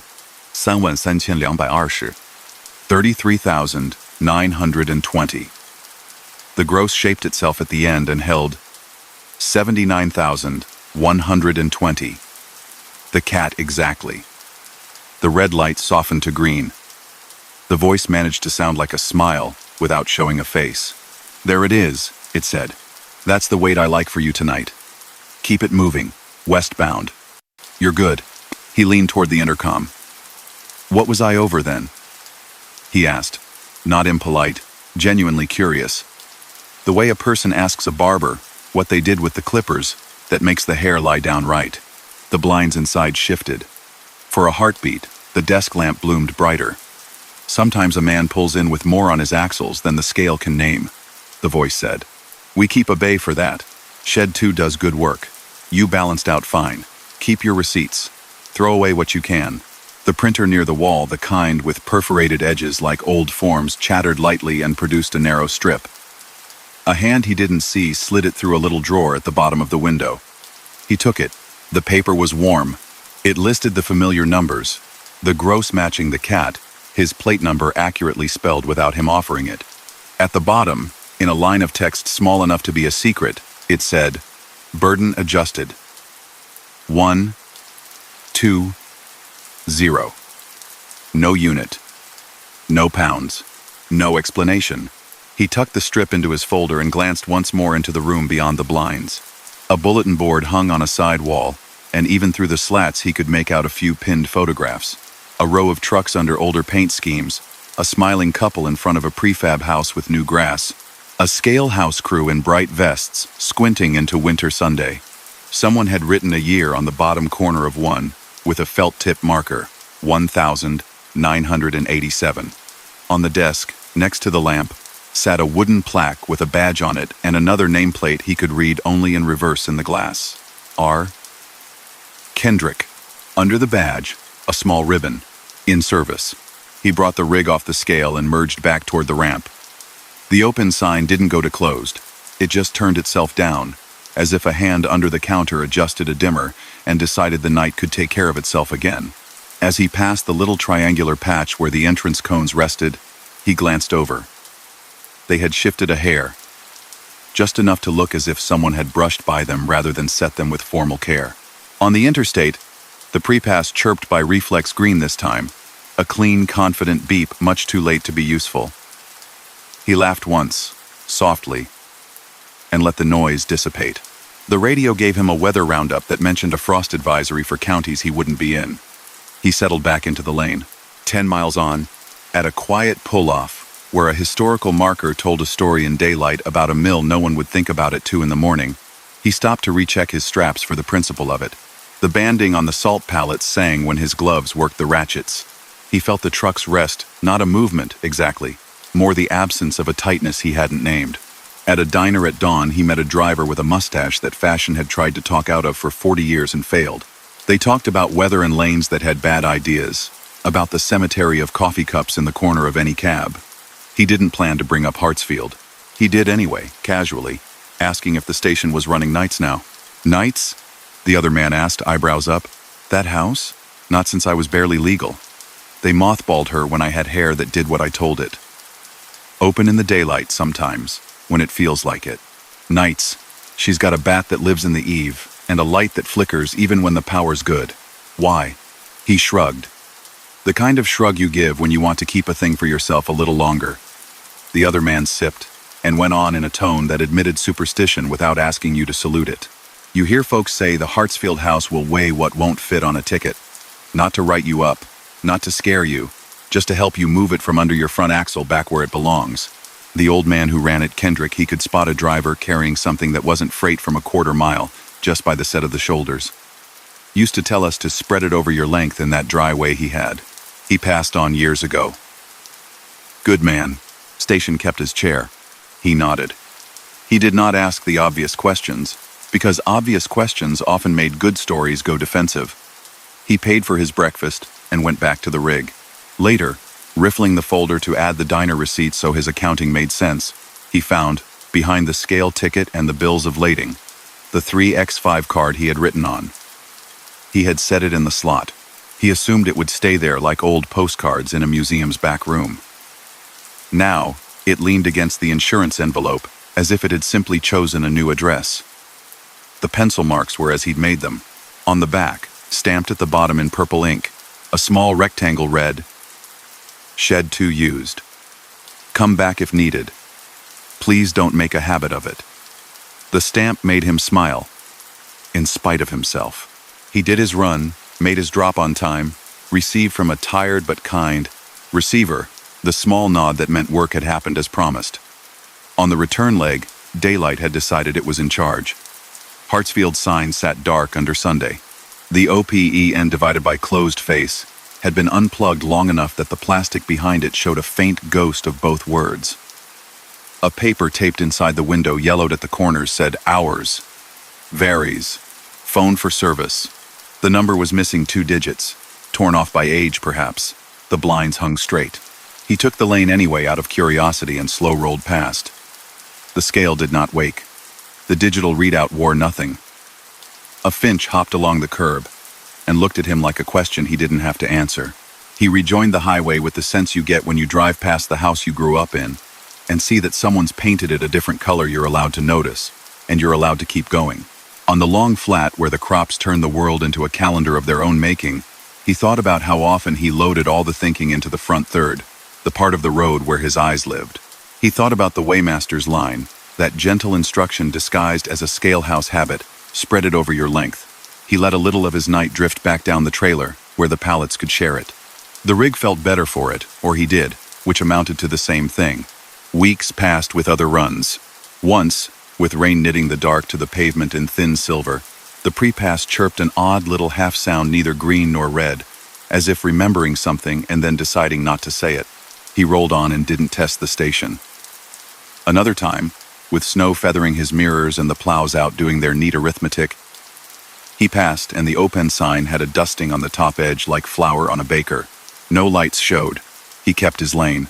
His folder collected new papers, new receipts, new numbers that arranged themselves as they always do, in the language that makes freight honest and the road fair. He did not think often of the courtesy phone, but once, when the night felt tight, he pulled into a fuel island at a small place that still had bells that chimed when you walked in. He bought coffee, black and reasonable, on a corkboard by the restrooms, between a flyer for a church fish fry and a lost dog notice with a hopeful photograph. A faded index card pinned under a thumbtack read, in the steadiness of a hand that had written the same way for decades, shed 2 cards available upon request. The clerk, a woman with the look of a person who had heard every story and kept only the good ones, caught him staring. "Old-timer. Who comes through here?" she said. "Keeps that up. Says it helps folks to name what they're hauling they don't have to. Says it takes 120 off, like magic." He smiled. 120, he repeated. And he didn't even pretend that the number didn't feel right in his mouth.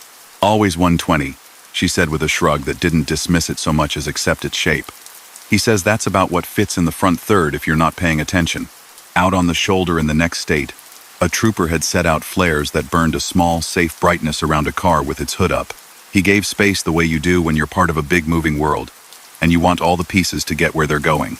As he passed, the smell of the flares reached him, sulfur and an idea of warmth. He thought of the desk lamp through slats and a voice that knew the precise size of the weight a person can put on themselves without being asked. They say some way stations don't so much measure what's on your axles as what's leaning on your steering wheel. They say a good scale master can tell by the way your brake lights flash whether you want to be pulled around to the shed or waved through. They say certain buildings keep their habits like old men keep well-made hats. He didn't tell those stories at volume. He tucked them where you tuck a spare fuse. Sometimes, miles later, when he reached for the visor where he kept the cat ticket to remind himself he had done the right thing when he had the chance, his fingers brushed the 3x5 card instead. He left it there. It didn't weigh anything that the law cared about. It moved something that the road cared about a lot. Near the river, where fog likes to sleep with its chin on the bank and its feet on the water, he found himself easing a little, leaving a touch more room, spreading it over his length. When his hands got tight, he loosened them not because he had been told to, but because it felt like balancing a load. The numbers on the station boards would always matter. They kept the world from wobbling, but now and then, a different kind of arithmetic asked for a few minutes in a blue-painted shed, and once you'd learned that math, the lane settled under you in a way that made everything ahead look measured and fair. When he passed Hartsfield again on a different midnight, the open sign winked on for one breath, just long enough to reflect in his windshield like a thought, and then it was dark. He felt the smallest shift in the cab, like a long passenger settling back in a seat. He drove on with the calm of a man whose axles were right where they should be, and whose folder held all the papers anyone needed to see. Story number 5. He liked roads best at hours when the signs seemed to be the last things awake. The grammar of the highway kept his thoughts calm. Green for guidance, blue for comfort, brown for places where people had written their names across the land and called it history. Overhead gantries put names and arrows in orderly places. Little mile markers ticked past like a clock, trying to be helpful. He had hauled enough nights to know every state had its own way with fonts and spacing, its own rhythm of exit numbers. He took a quiet pride in recognizing them the way a person recognizes birds by their flight. The reefer purred behind him like a steady animal. The load was honest produce that liked to be cool and left alone, stacked in crates that didn't argue when curves were taken with a respectful hand. His cab was neat. A paper atlas lay folded to a section he wouldn't need if everything went as planned. A small bag of pretzels occupied a cup holder like a polite passenger. The ELD glowed with the slow confidence of a night that had enough hours to share. He crossed a county line and the pavement changed to shade, the way it does when one set of contracts ends and another begins. A low fog collected in the median like a sheet, thinking about becoming a blanket. On his right, the first out-of-place thing slid into range. "Ridgement 1 mile," said the green board at ground level. White Series E letters stood proud enough to be felt in the eyes, the arrow fat-bellied and sure. The sign carried a look of age and care. Button. Copy reflectors studded the letters. Tiny glass beads set like distant stars to throw light back at drivers who needed it. He felt a small warmth at the name before his brain produced the reason. Ridgemont was home. From years back, not the house those changed, but the town. Ball fields where the chain link sang when a ball hit it just right. A diner with a pie case full of mirrors and sugar. A water tower that had bragged about championships more than once. Ridgemont had lain a long way from here for a long time. He checked the atlas, though there was no need. He knew where he was. Many states have a Ridgemont, or something that sounds like it. Names travel in family suitcases, and get unpacked again wherever people land. Still, The look of the sign was wrong. This state stopped using button copy years ago. These letters wore the older weight, and spacing his hands had known long before a GPS learned to pronounce county names. His navigation app offered no such exit. His memory did its tests. Had he seen the name on a truck, a billboard, some ad that made his brain fill in blanks? The board stood there in the beam of his lights and did not answer questions. He read it as he read everything. He kept his lane. The ramp for it appeared with all the details, the way ramps wear their intentions: a gore point striped in diagonal white, a gentle break in the guardrail, a short piece of shoulder painted fresh enough to look sly. The exit tab, a smaller rectangle perched above the board, didn't say exit 214 amperes or 12 or any number at all. It just said Ridgemont. That wasn't how any department did it now. He passed, felt the small muscle near his left shoulder do the work it always did when a choice flew by, and he let it go, and watched in the mirror without judgment as the black of the ramp poured itself into the night again like it had never been poured. The best way to live with an odd sign was to see more signs. The road provided. Distance boards told him how far to the next 3 towns in numbers that made sense. A blue services board showed logos that matched what he'd expect within a mile radius: coffee, fuel, an all-night place with 2 grills and a habit of serving breakfast without embarrassment no matter the clock. He took that exit to top off and stretch because he liked to take his breaks where the big trucks were welcomed by design, not tolerated as an afterthought. The lot hatched in white lines, and sodium light had its usual mix: reefers whispering to themselves, a flatbed whose straps hummed as if practicing scales, a couple of day cabs nose to nose, like horses at a fence. He stepped down and rolled his shoulders and listened to the particular silence of a truck stop at 2:17 a.m. Not quiet, not loud, just careful. Inside, the clerk had the look of a person who had seen 1,000 sunrises begin from behind a counter. The corkboard near the coffee lids had a photo of a cat and a handwritten note about a yard sale. He asked, chiseling the oddity into a question, because questions behave better when they're made small, if the state around here had a Ridgemont. The clerk chuckled in a kind way, not making sport. "There's a ridge, something every 100 miles, she said. Ridgeview, Ridgeway, Ridge Runner's Grill." She set his change on the counter, coins sliding without drama. "If you mean Ridgemont like the one with the water tower painted like a baseball, that one's 2 states over. You from there?" "Used to be," he said, as a neutral fact. A statement you could put beside an odometer reading and not be embarrassed. He nodded toward the door, toward the direction the highway ran. "Sign back there said 1 mile, button copy, didn't look right." The clerk leaned a little, as if the angle of her body could help the angle of her thoughts. "We pulled most of those years ago," she said. "I got one in the garage. My brother swears the glass beads keep a memory. Says if you shine a light at it when you're thinking about someplace, the letters you need rise up." She shrugged. "My brother also swears he won a prize turkey at a county fair that doesn't exist. I pour coffee for him anyway." He took his coffee and a pack of pretzels and a moment by the window. Trucks moved past their reflections like slow whales. Off to the side, near the cooler with the nicer orange juice, a rotating stand held keychains shaped like states with tiny raised highways in silver. He didn't pick one. He returned to the cab, put the cup in its place, and, in a fit of practicality he usually avoided, wrote a note on a sticky and put it on the dash in a place where it might be read and ignored at the same time. "Stay en route." Back on the interstate, mile markers stayed reasonable. The reefer settled back into its hum. The next green board showed towns with names that felt like modest weather: 6, 9, 22 miles. Then, as if it had been waiting behind an overpass to surprise him, Ridgemont returned on an overhead sign that had no business here. The gantry held 2 big panels. Left panel read a pair of towns and an arrow that matched the left lane. Right panel should have listed the exit he expected: a county road, a state number with a shield. Instead, in neat white: Ridgemont, Old Mill Road. Exit numbers had moved to the top right, the way newer signs were designed, except this one carried none. In the corner, so small only a person looking would see, a maintenance sticker flapped like a tongue. He checked the CB because familiar voices can make a person braver about ignoring a wrong invitation. "Anybody else see a ghost exit?" he asked, polite, not urgent. He had no interest in stirring the air without cause. A man's voice came back after a minute, a voice that had been aged by tobacco and patience. "You seeing it too?" the voice said. "Thought it was the glass in my glasses. Left-hand signs listing places that ain't. Don't chase a sign that won't tell you its number. That's what my granddad used to say. If it mattered to everybody, they'd put a number on it." Another voice chimed in from far off, a woman's tones softened by distance. "I get Chillicothe where it can't be sometimes," she said.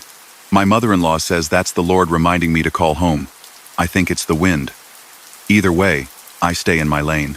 He turned the volume down to let their words dissolve into the background without contradiction. The sign sailed over. The ramp for Old Mill Road did not exist.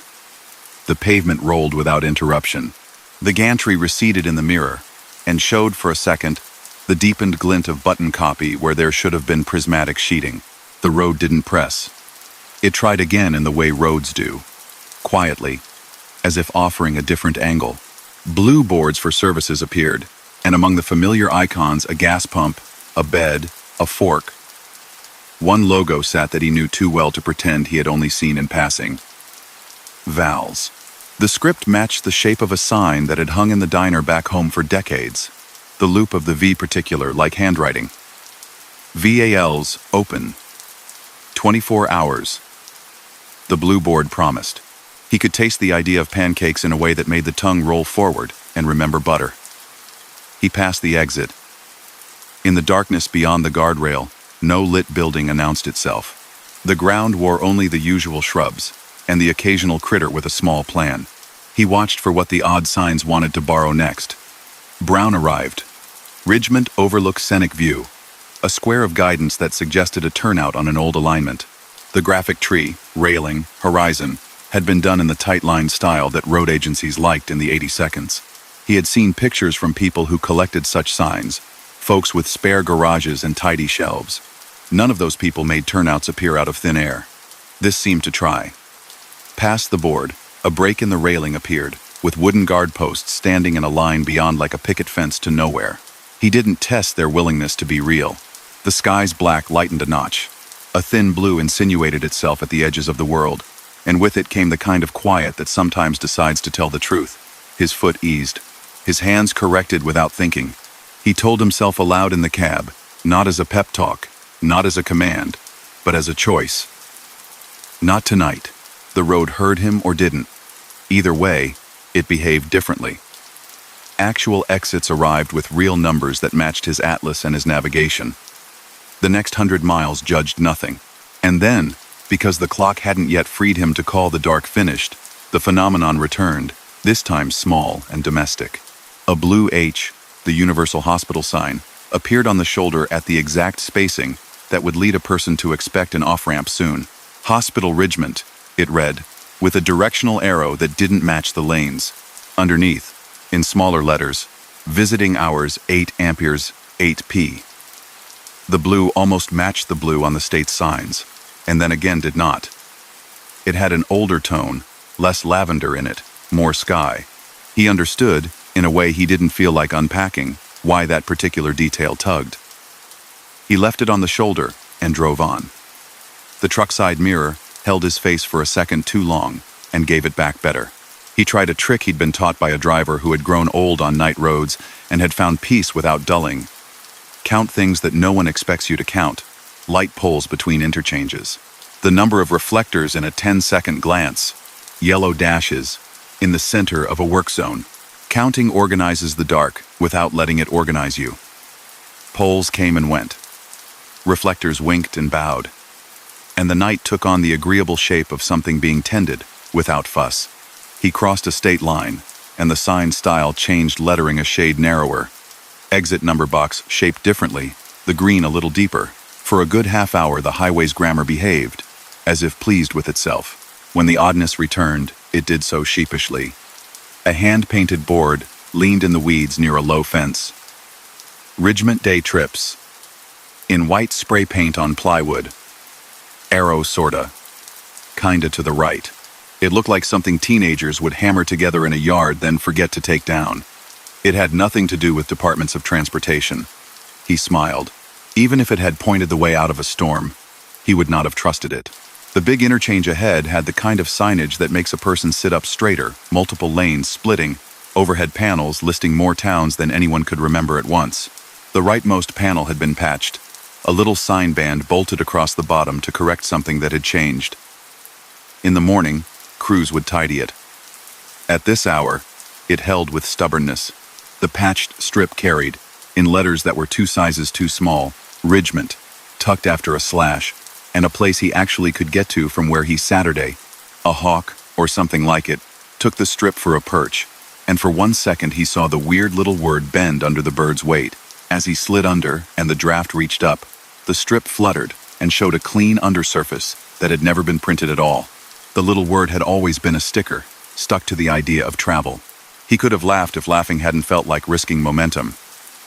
He adjusted a half-inch left to avoid a joint in the deck the state had been meaning to smooth. A set of red tail lamps ahead nodded as a pickup changed lanes with a courtesy rarely seen at this hour. The world righted. He stopped once more before dawn, at a service area built with the shy grandeur of a place that had seen 15 different franchise signs climb up and back down from its walls.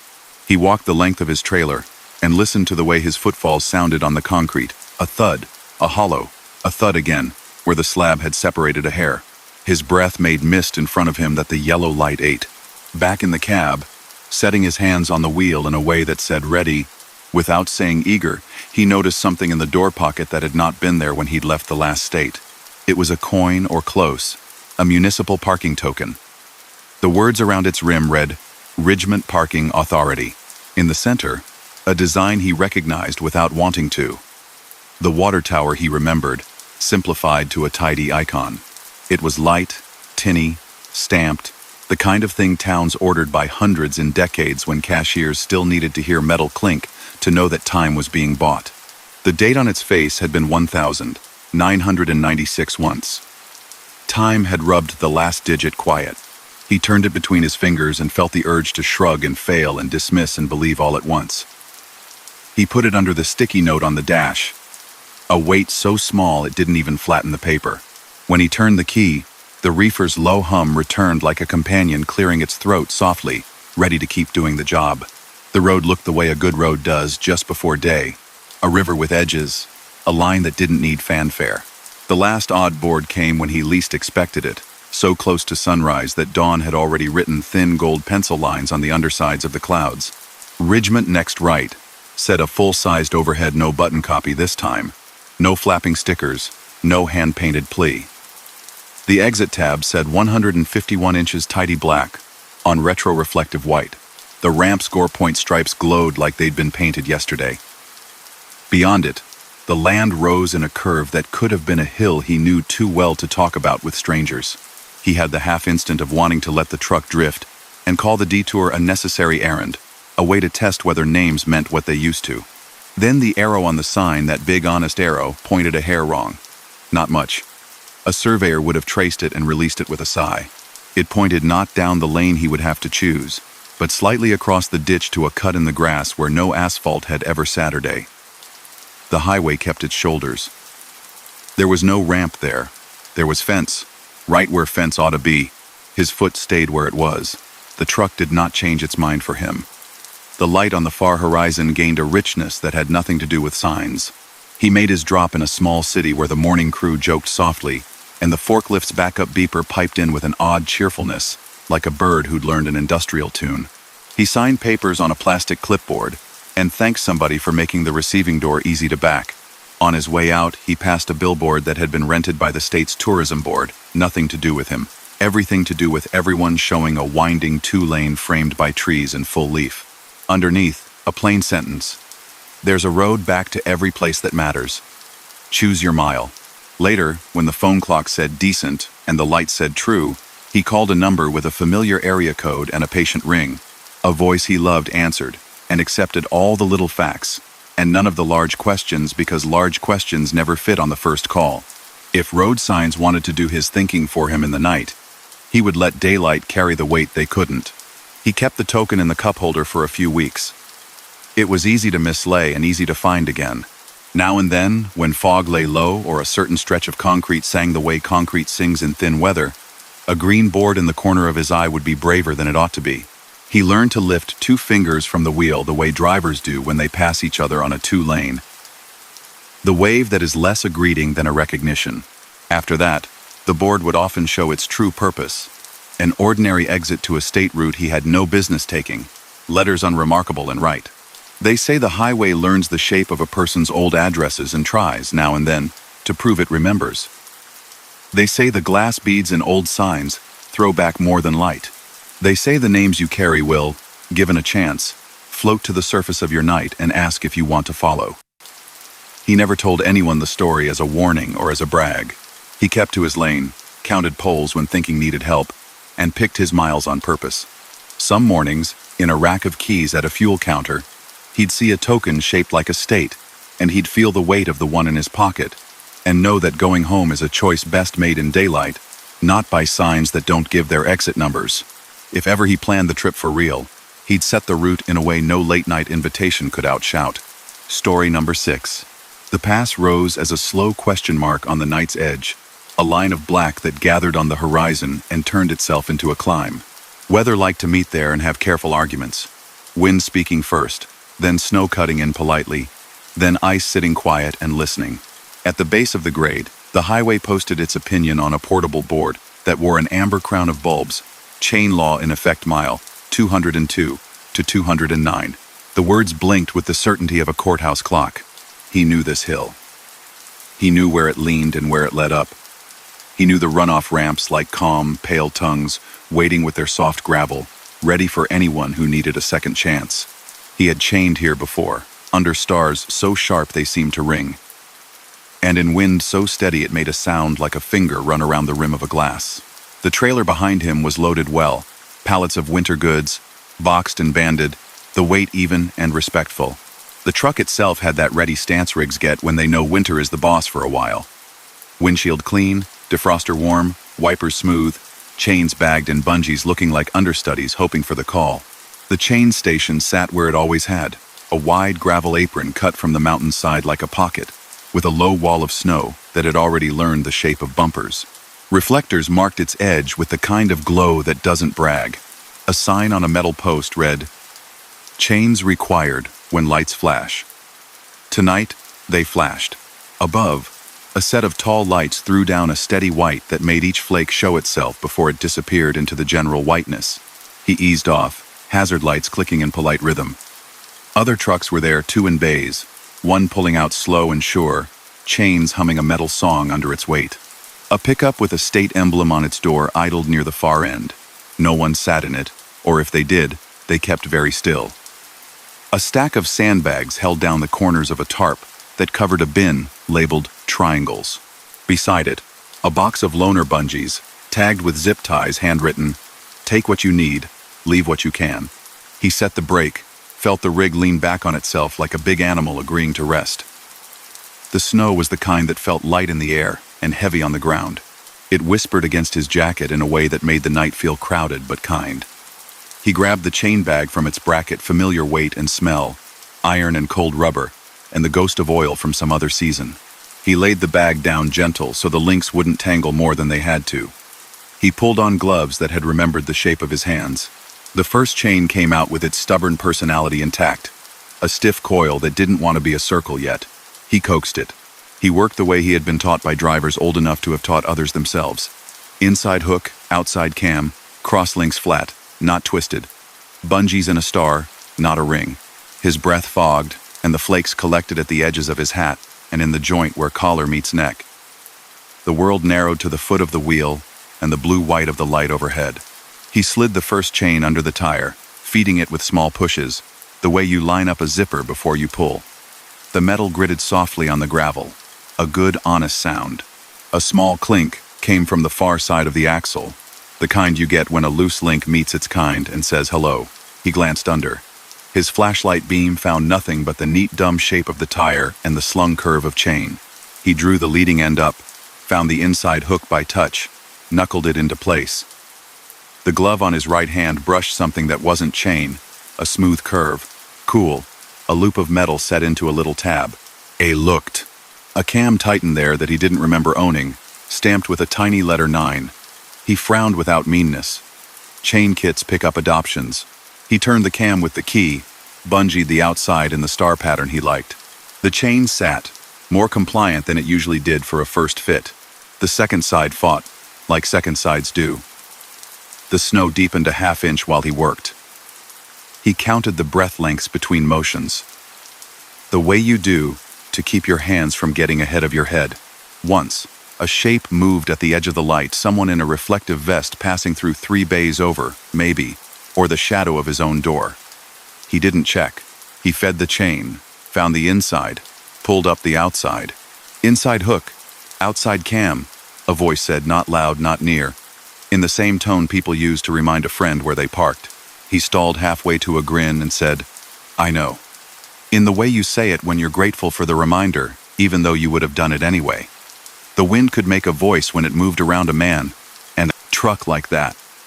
Chain stations have their own acoustics.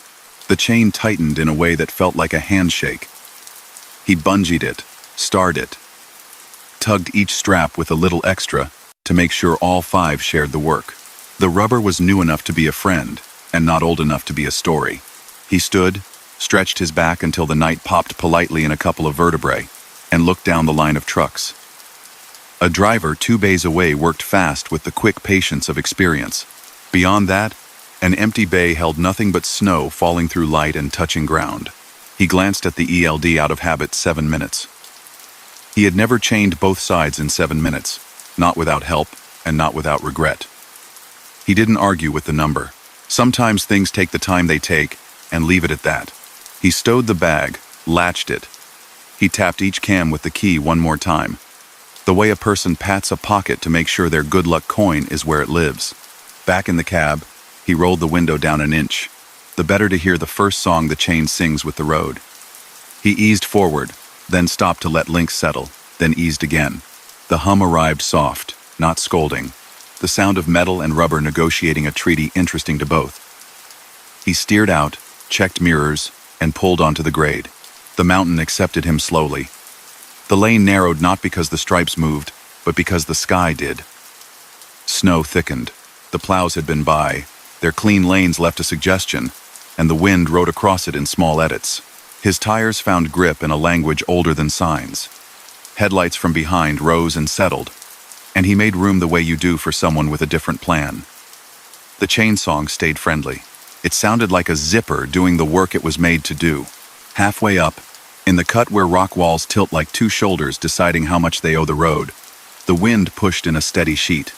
He kept 25, because 25 felt respectful. The CB woke with the voice of a driver somewhere above him, warmer for being human. Westbound climbing, you're good, the voice said. Stay right. Strong cross up here. Watch the drift after the 3rd reflector from the sign.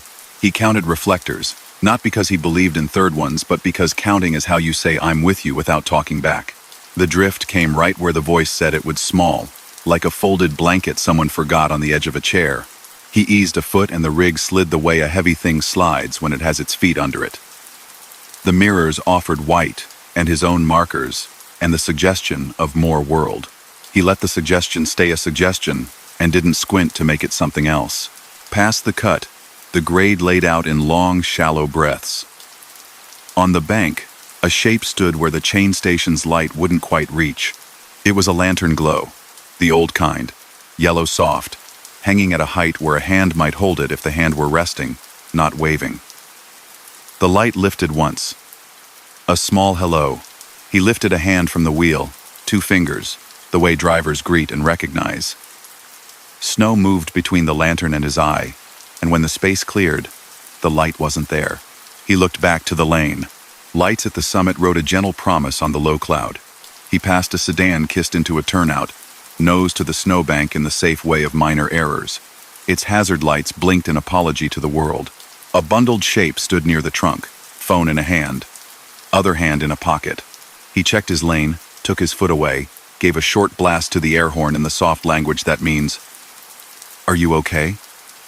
The phone hand lifted a thumb with some vigor, then waved him on. A plow came in the opposite lane with the deliberate posture of a craftsman at work, its blade throwing the snow to the side in a satisfying sheet. The driver's lights blinked once in acknowledgement of chains in the night. At the summit pull-off, a line of trucks sat, chains humming themselves to stillness as drivers climbed down to unhook, the snow thinned by some trick of wind. The lights up there, older and warmer, made an island. He rolled in, the grit under his wheels changing tone in a way only tires and ears notice. He set the brake and stepped down into a world that had decided to be quieter for a minute. Unchaining is a different sort of work. Your hands conscious of what they've done, more careful in what they undo. He knelt, found the bungees by touch, released each with a little twist away from the face the old man had taught him. Don't pluck, roll. He loosened the cam, let the chain fall into its own slack. On the inside, the hook he had worked by feel lifted away easily. The chain slithered out, clean, like a rope that had remembered a coil. On the outer side, a short length of fresh link had been added, with a small, quick link, new metal against older steel, stamped again with that small 9. He didn't own a quick link like that. He hadn't seen it when he was putting the chain on. He didn't ask the night to explain itself. He coiled the chain, set it in the bag, shook the snow from his gloves. Inside the summit building, a block building with a small lobby and a bulletin board that offered handmade notices about tire discounts, and school plays, a coffee machine murmured on a counter. A map of the pass hung on the wall with pins where spinouts happen most when folks were unkind to physics. A framed black and white photo hung in a corner. A line of people in heavy coats, all wearing smiles that came from work done in weather. Above them, a hand-painted banner. Chain Crew 9. The lantern in the picture had a particular handle, a tilt in the glass. A small plate under the frame listed names. One read, Marlene Kehoe, foreman. Someone had tucked a paper star beside her name, the kind kids make with scissors and construction paper. No date proved anything. Some pictures carry their years without digits. The attendant behind the counter knit cap, thermos, the air of someone awake because other people needed them to be followed his gaze. Used to be crews up and down here, the attendant said, voice low and comfortable. Back when they put people on the mountain to help chain folks who needed it. Budget moved on. Some of them stayed in town. Some of them kept helping anyway. The attendant poured coffee into a styrofoam cup and set it on the counter without being asked. You make it up all right? He nodded. Good chains, he said. Better than mine, maybe. They behaved. Crew 9 always did like tidy work, the attendant said. The way a person chooses to believe a story that keeps the world warm. You headed west? West, he said, and took the coffee like a blessing. Back at the truck, the chain bag had been tied off with a small piece of orange twine he didn't carry. When he opened the bag to fit the coiled chain in right, a folded tag lay on top, the paper gone soft but not weak. In block letters, a stamp he hadn't seen before. Size, 290. 5/70. 5. R22. 5. Fits good. Under it, the number 9 again. Neat, as if someone liked making it precise. He smiled for no audience and set the tag inside the bag where it would wait to be found again someday when he forgot it was there. On the descent, the chain song receded from the ears of the truck, replaced by the low hum of rubber agreeing with bare pavement. Signs at the far pull-off asked, "Please remove chains, dry road ahead." And he thought, not for the first time, how nice it is when a road tells you what it would like in manners instead of in orders. The sky lifted. Down in the flats, snow became a rumor that farms would talk about in the morning. Later that week, clear of the mountain and on a lane that threaded through fields that had agreed to sleep for a season, he stopped at a small tire shop to replace a bungee that had decided to retire with dignity. The clerk, a woman with a pencil tucked behind her ear and hands that looked competent at all the small tasks that make a place work, rang him up and noticed the quick link on his outer chain as he checked it in the lot. "We sell those by the handful," she said. "Keeps people from throwing a good chain out when it's just one link that's tired." He touched the link with a gloved finger. "This one kind of arrived." "Nice," she said, accepting that explanation the way mountain people accept that the weather sometimes gives you back something you thought you'd lost. On another night, headed the other way, the sign at the base was dark. The pass was open, the road as ordinary as a hillside can be when it loses its drama and keeps its height. He drove by the chain station without stopping, and the apron looked like any empty place under the stars. Only when he checked his mirror did he notice a little line in the snow where someone had dragged something heavy and deliberate toward the lane and then stopped before touching the asphalt. He knew the look of chain prints and of boot prints and of snow fallen on both, and making a quiet equal.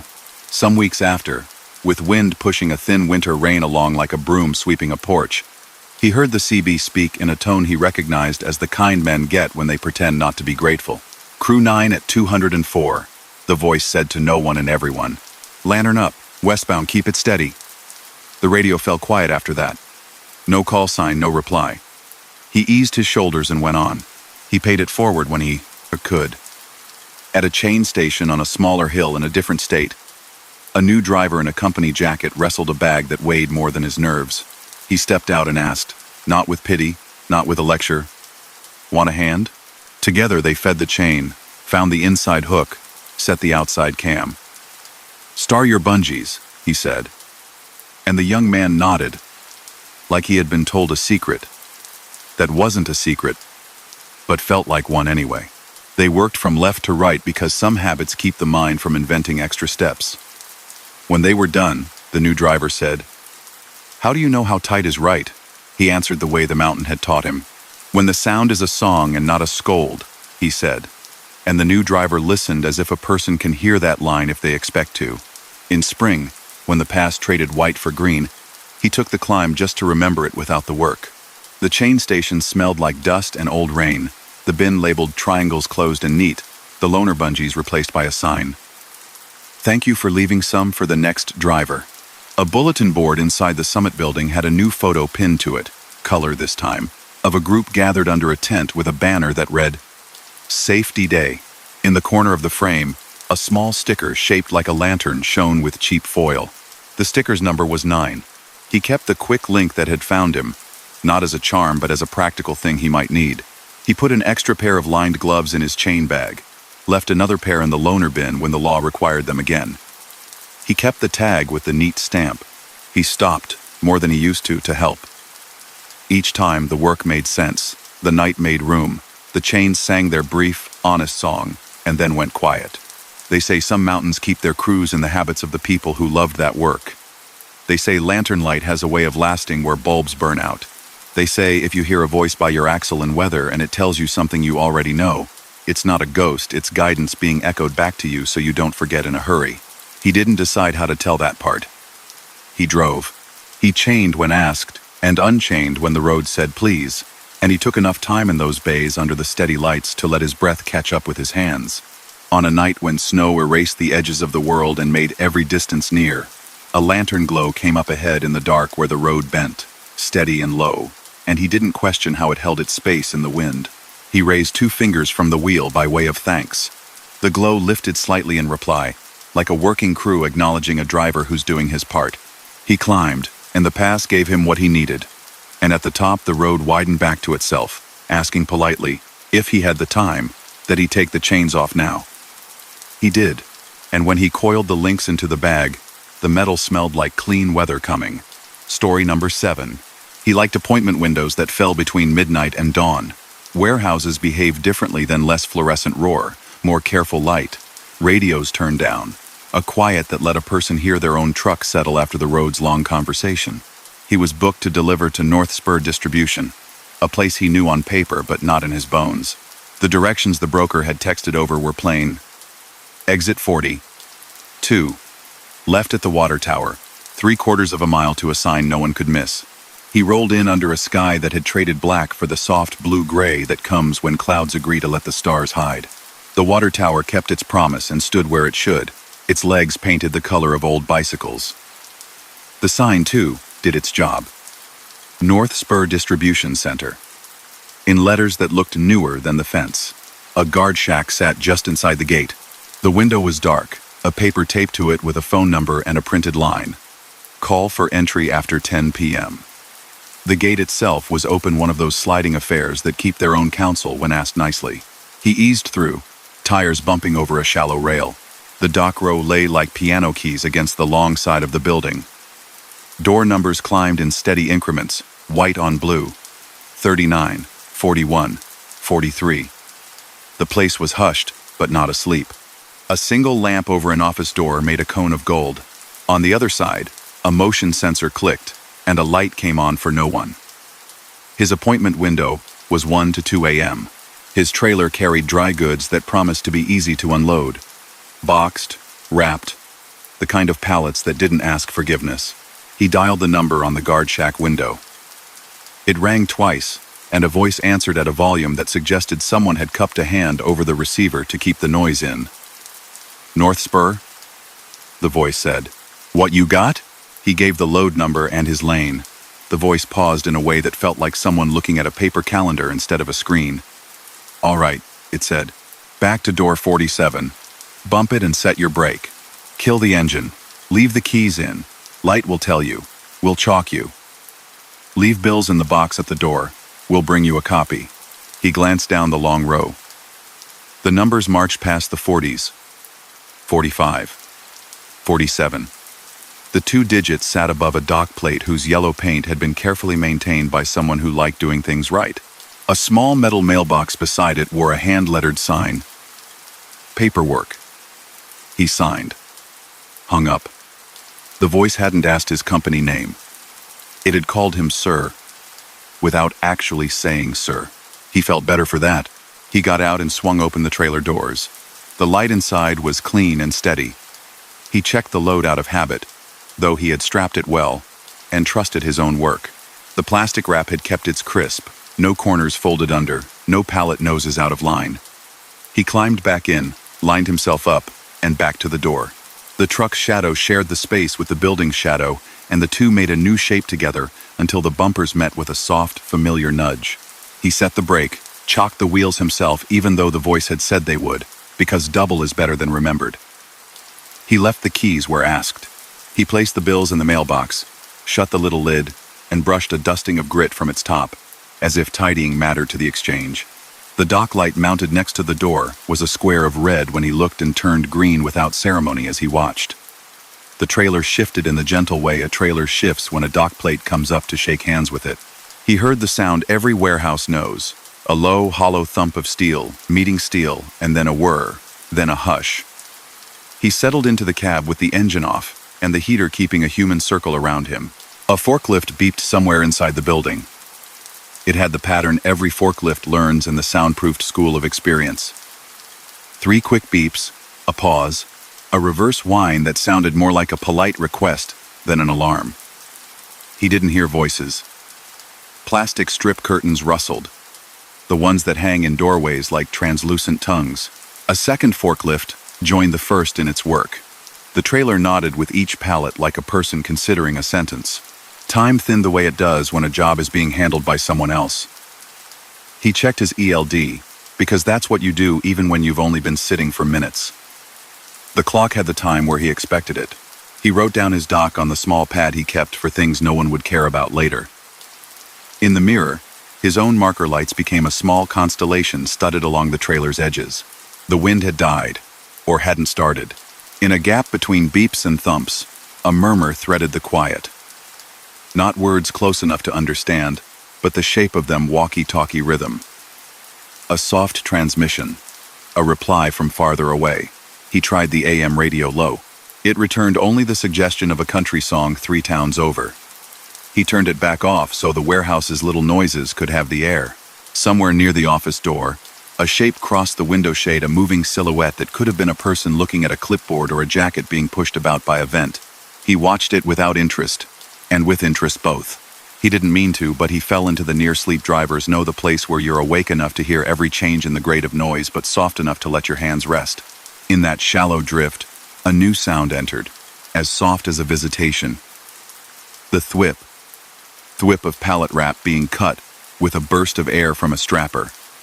The squeak of a pallet jack's little front wheels, the flap of a signature captured, the tear of carbon paper, all the old warehouse music, played without fanfare. A knuckle tapped the metal by his window twice. He opened his eyes, and it took a second for the fine grain of sleep to leave. A man in a high-vis vest stood below, not peering in, just waiting the way patient people wait when they know you need half a breath to return. He lowered the glass. "Receiver copy," the man said, holding up a sheaf of papers in a clip. The vest reflected the dock light in tidy squares. The face was unremarkable in the way you trust a face that never threw a face it didn't have to, that knew where to put the weight of its expression. There was a cap, no logo, "You're empty.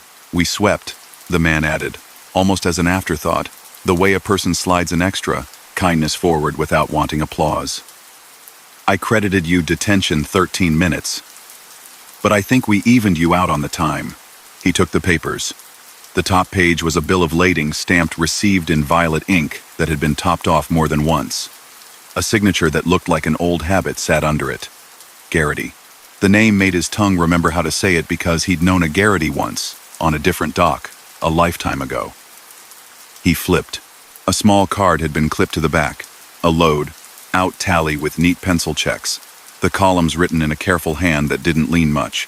In the top corner, printed in faint blue from an older machine, North Spur's address and an area code that the phone company had changed in the late 90s. "Appreciate you," he said, because that was what Manners asked, and because he meant it. The man nodded. "Next time, if it's after 1, call the inside line," he said, and rattled off a number he didn't recognize. A set of digits that made his mind try on a memory. "Gate's fussy on the night shift. We keep it moving. Door 47's your friend." He tucked the papers in his folder because that is where things go if they are to stay. He climbed down, walked to the back, and looked into the trailer. The empty had been left neat, floor swept, 2 stray vans looped and set in a small coil by the left wall as if refusing to be litter. The dock plate sat lowered back into its rest. The light glowed red like a small heart. He shut the doors. They latched with a sound he liked. He checked his watch, and then the ELD. He had arrived at 12:58. It was 1:24 now. The time in his body suggested a longer pause. The detention on the receiver's note said 13 minutes. The math didn't rattle him. Hours bend when people do their work in the dark. He climbed in, started the engine, felt the whole machine breathe. At the top of the paper stack, a post-it note stuck, blue as pool water, with a simple instruction in crisp, tidy letters. "Left lane out. South gate closed. Use north." He had come in from the south and hadn't seen a north gate. He didn't argue with a post-it. He eased forward down the long aisle between docks. At the far end, a stretch of fence in the dark opened onto a short lane that a person could have missed in daylight. He rolled toward it and found a gate drawn back and secured with a chain looped wide rather than tight. The street beyond was a mystery road that had the decency to carry a name on a small sign. Service 2. He took it. The lane ran parallel to the building for 100 yards, and then offered a clean right back to the highway, as if the world were an easy puzzle. No guard shack stood there. No camera freckled the pole. He merged and went on. At the first fuel stop, he bought coffee and a sleeve of crackers because crackers and coffee can be a breakfast, a dinner, or a something in between. A driver at the counter, older by a pile of winters, asked where he'd come from. He said North Spur. The man's eyebrows went up a notch in a way that meant, not in judgment, just in interest. "The old building?" the man asked. "Or the new?" "My cousin hailed out of their new place off 16 last year. Big glass office. All the bays numbered with paint that hurts the eyes." He shook his head. "Off 42, he said. "Water tower. Guard shack with a phone number taped to it." The man's mouth shaped surprise and then closed it, saving a bigger reaction for someone who needed it. "They moved off that property 8-9 years back," he said in a tone that made a person want to believe there were alternate definitions of moved. "Operations downtown. New address, new code, whole new system. My cousin hated it for a while, then got used to it, like we do. Building off 42, I thought they leased it to a paper company. Maybe they still got some folks there at night." He made a sound that wasn't an answer. He didn't feel like offering his blue note or the calm man with no logo on his hat to the conversation. The older driver put cash on the counter and added, not unkindly, "Sometimes places keep working while they quit. Habit's a shift that doesn't end on cash out." He took his cups and went back to a cab that had warmed with the quiet happiness of a job done. The folder sat where it always. Saturday. He slid the receiver copy into the stack. When he did, something from behind the form slid forward a white card printed with the old address he had seen at the top of the tally, and a line under it that read, "Night Receiving," with 2 phone numbers side by side. One matched the digits the man at the window had said. The other, older, lacked an area code. He slipped it back where it belonged. On a later day, when daylight had laid claim to everything and he had a lull that fit a curiosity, he took the detour off 42 just to see. The water tower looked less romantic, with the sun showing all its bolts. The sign at the gate had been replaced. Or had it? The letters read the same, but the wood behind them bore a different stain. The guard shack's window wore no paper. The chain across the gate was tight and locked, a fresh padlock showing a shine. A small realtor's placard had been stuck in the ground. For lease, it said. It gave a number with an area code that made sense to maps. He sat for a minute, engine idling. And in that minute, a bird landed on the chain and tipped its head at him. The dock row beyond the fence was dark as the back of a stage. He backed out and let the highway have him again. That night, he told the story to no one. The next time a broker texted a load headed for North Spur, the address they gave was off 16. He bookmarked it. He delivered there the following week to a building that wore glass the way some people wear cologne noticeably. The docks were numbered with paint so bright he squinted in spite of himself. Door 47 lived here too, a twin with glossy decals and a digital dock light that cycled through colors to get your attention. He bumped that door, and the green came on with corporate certainty. A forklift beeped, higher in pitch, as if younger. The office had a bell that chimed when you stepped on the mat. A receptionist with a tablet smiled with practiced kindness. The bills came back with a printed signature that read, Garrity, in a font that had been selected by someone in a design meeting. He glanced at a photo on the wall by the restroom, old black and white, older than any branding. It showed men and women in jackets, not meant for heat, smiling in front of a brick building that was not this one. A nameplate sat beneath, listing titles with pride. Distribution Superintendent, Garrity, P. There were more names. On the far edge of the photo, a bit of the building's door showed a number painted by hand, 47. He did not look long. He thanked the receptionist and took his copy. It was warm from the printer, crisp around the edges in a way paper gets when it has not had a chance to live by itself yet. Back in the cab, he compared the stamp from the week before to this signature. One leaned, one didn't. Both told him, in different dialects, that the freight was no longer his. He kept the small card that had slipped into his folder. It sat in the visor among insurance papers and old fuel receipts. Once, on a winter run in a different state with the sky full of a kind of clean that makes the miles brighter, he dialed the number from the card for no reason but that he was passing a long stretch with no shoulder, and he wanted a voice on the other end, even if he only reached a void. It rang once, then twice. Then a person answered with the same quiet he had heard through the dock window. North Spur, the voice said. Night receiving. He said the first thing that came to him.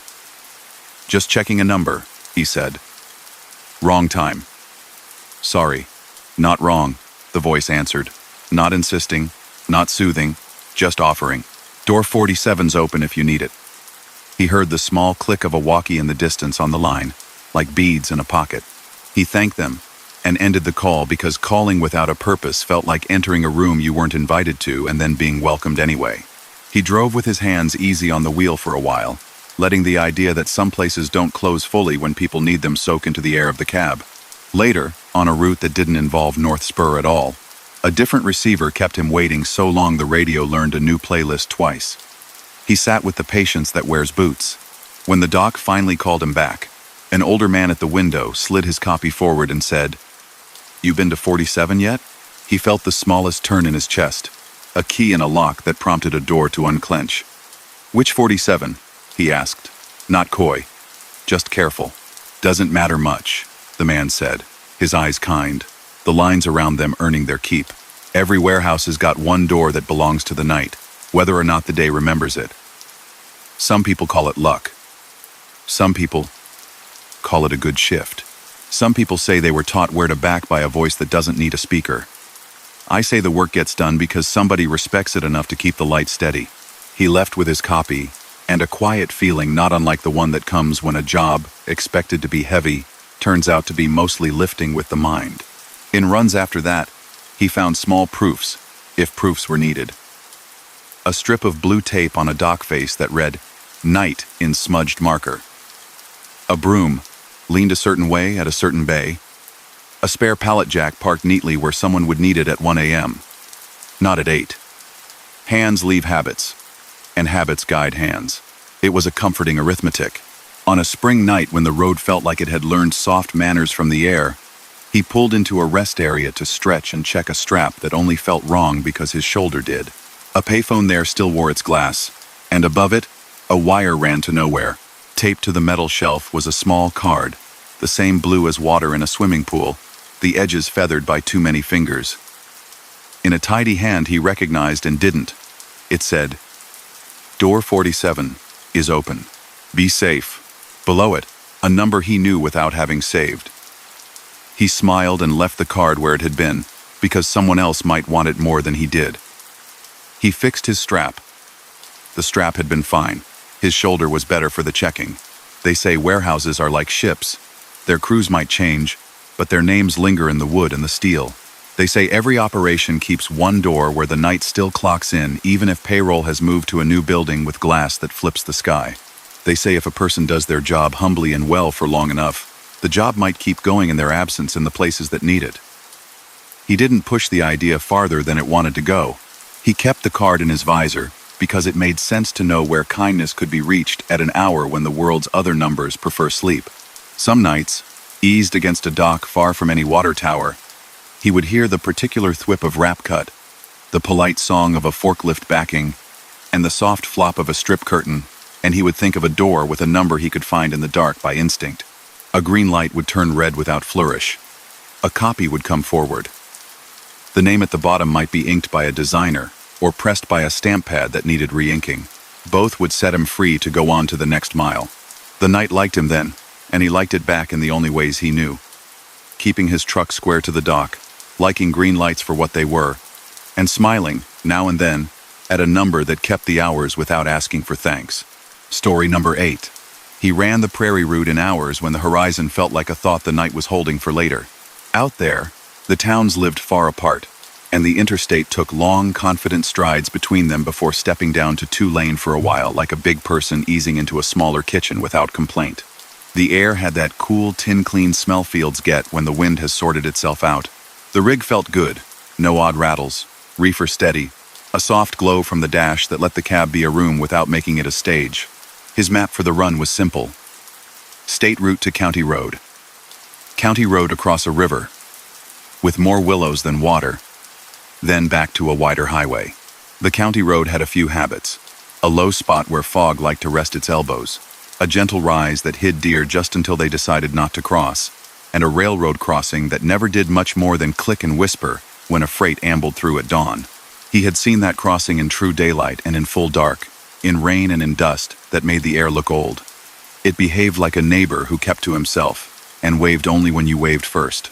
He kept his CB easy, AM radio low. A talk station far away tried to reach him and failed with good manners.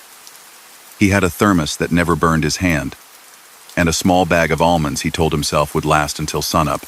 The only decoration in the cab besides an atlas and a cracked sunglasses case was a small key on his key ring, a railroad switch key a grandfather had carried. When he worked section gangs, the iron softened by 1,000 pockets. It hung there not as mojo, just because it had always hung there. The first sign that pointed to the crossing did not know anything about ghosts or oddities. It was the ordinary square warning with the black X and the little train silhouette and the words RR crossing ahead. It stood on two posts that had learned to lean a degree more than their pride liked under prairie wind. The second sign, a round yellow face with a black X like a crossed-out moon, sat where it ought to, 45 seconds before the rails, calm as a reminder. He lifted a little off the throttle, a habit, not because the road had asked, but because 2 lines of steel under tires deserve a nod. The approach planks were timber under asphalt, their edges sealed with the black rope of tar the county used to keep water from learning bad routes down into the roadbed. He had been over this exact arrangement a dozen times. Tonight, something in the light made the tar lines look like writing from a distance. As he rolled closer, the letters resolved into nothing more than sealed cracks. He felt silly for seeing a script. He felt less silly a breath later. The crossbuck itself stood on its good legs, white with black lettering that you could have read from a tractor seat. Above it, A small sign had been bolted into place sometime back, exempt, meaning some vehicles could pass without stopping. No gates. No flashing lights. Old school. He liked old school. It asked for your eyes to do their part. By the time he reached the 100-foot marker, a little square sign no one remembers later, his tires had begun to hum a very particular tone. Not loud. A tight, high line, like a finger run lightly over the rim of a glass that had learned to sing. He took a breath in and out, and let the rig roll toward the rails with his foot floating, ready to suggest instead of insist. The world felt very close for a second, the kind of closeness fields make when they decide to lean in and listen. He didn't know he had decided to stop until the truck did it. Not a slam. Not a panic. A firm quieting. Brake set with respect 15 feet from the first rail. Hazard lights tapping their neat code. He looked right, where the line came from a shallow cut bordered by cottonwoods. He looked left, where the tracks ran flat to a low trestle that crossed a ditch and went on past a putting green of alfalfa. No headlight rode the rail. No horn patterned the night with its hello. The air felt like it held its breath politely. He cracked the window because the mind believes the ears when the eyes do not get what they want. Cold air stepped in. The hum from the rails, he could call it that, now rose a half pitch and smoothed out, like a choir finding the note. He glanced at the thermos in the cup holder. The metal cap gave one faint ring on its threads, a circle of sound as thin as a hair. The little bag of almonds shifted and made the sound of a handful of coins deciding where to settle. From the cut to the right, a small light lifted, low and deliberate. It wasn't a headlight, it wasn't a phone. It was a lantern. The old kind, held at waist height, the yellow inside it steady and kind without being weak. It swung once, not frantically, not showy side to side, the old signal that means no. It lifted, forward a hair, the way a person lifts a hand when they mean, hold up a second. He had never apprenticed as a brakeman, had never stood on a boxcar with a flag in his hand. And still, at some level deeper than memory, he felt his foot press the brake another half inch, and his hand choose neutrality on the wheel. The lantern moved onto the ballast like the shoulder of a person walking across a room without wanting to make noise. It paused at the near rail, looked like it looked at him, then dipped the barest fraction down toward the steel. What happened next wasn't dramatic. It was just true. The rails sang. Not the high glass ring this time, but the big note that lives inside steel when something heavier than night is running it. You feel that sound in your chest as much as in your ears, a calm thunder that says, without fuss, something's coming. He had never thought of himself as nervous around trains. He respected them like you respect weather. He set both hands in the places he liked them to be, and he gave the truck a kind of smile that he hadn't planned. The way you smile at a friend when you both realize you'll be standing here for a minute. He looked for a headlight again, because that is what heads do. Darkness kept its soft hand over the long straight. The lantern withdrew one step, then another, to the far side of the track. The wind shifted that way and brought the faint, clean smell of creosote, turned cold, and the kind of oil that lives in bearings. He did not have to convince himself. He did not do anything at all. The freight came and took the crossing the way a train takes a crossing when everything in the world is correct, except the light in the engine. It wasn't loud. It wasn't invisible either. Black on black, a string of cars passed, their shapes cutting the night into moving rectangles, the tops eating a shade of sky, the bottoms eating a shade of earth. No reflectors, no graffiti, no company marks he could make out and catalog. He could see only the air's opinion of them as they moved. The noise made a low, comfortable space. He sat, shoulder loose, hazard lights ticking to themselves. The lantern stood across the tracks, steady, like a helper waiting an extra beat for the last carriage. Every train he had ever watched had shown him a caboose only in pictures and in museums. Long ago, laws and practice had changed. Tonight, there was a small square room with windows like classroom windows, a stovepipe that didn't smoke, a marker light that suggested red without actually glowing. As it passed, it made the polite edge of a bow. He wanted to say that because that's what he felt, not because the world had to agree. The big note in the steel eased itself away down the line until the two rails went back to being nothing more than two clean edges under a sky that had decided to move again. The lantern tilted once at him in the way of a thank you and a be careful. It turned. It walked into the low part of the cut. The light went away, the way a finger lifted from a page. The rails Saturday. The field breathed like fields do, without wanting to be noticed. He released his brake in a small, respectful way and rolled forward. The tires lifted over the planks and set back down on the far side, the crossing making its quick little drummed song in the cab floor. He went on, not faster than before, not slower, just with a different understanding of what held his wheels up in the night. He told no one at the next truck stop, not because he was guarding the story like a secret treasure, but because the coffee there was hot and plain and the clerk was dealing with a card reader that preferred options to decisions. He bought a donut because donuts at 3 in the morning are older than stories. He paid and wrote down on his little pad, rail hum pause lantern, because writing the 3 parts in order made the night behave. At dawn low, pinkish, modest the county road became a place with context again. Barns with fresh roofs, a school bus parked at the end of a gravel lane that would fill with kids in an hour, a mailbox painted by a child with a sheep on the side, unafraid. He made his delivery to a feed place where a man who kept a pencil behind his ear gave a nod without looking up, then looked up, and made it a better nod because the world is nicer when people see you. On his way out of town, his eyes found a small building with a sign that said Depot in letters somebody carved with time and a steady hand. A hand-lettered paper on the door invited folks in on Wednesdays and Saturdays to see old pictures of the line. It was Wednesday. It was early. He had time. Inside, the past was tidy. A wooden bench remembered other people sitting and waiting for other trains, their feet differently shaped by their shoes, their coats differently cut to keep other winds out. A glass case held a few tools.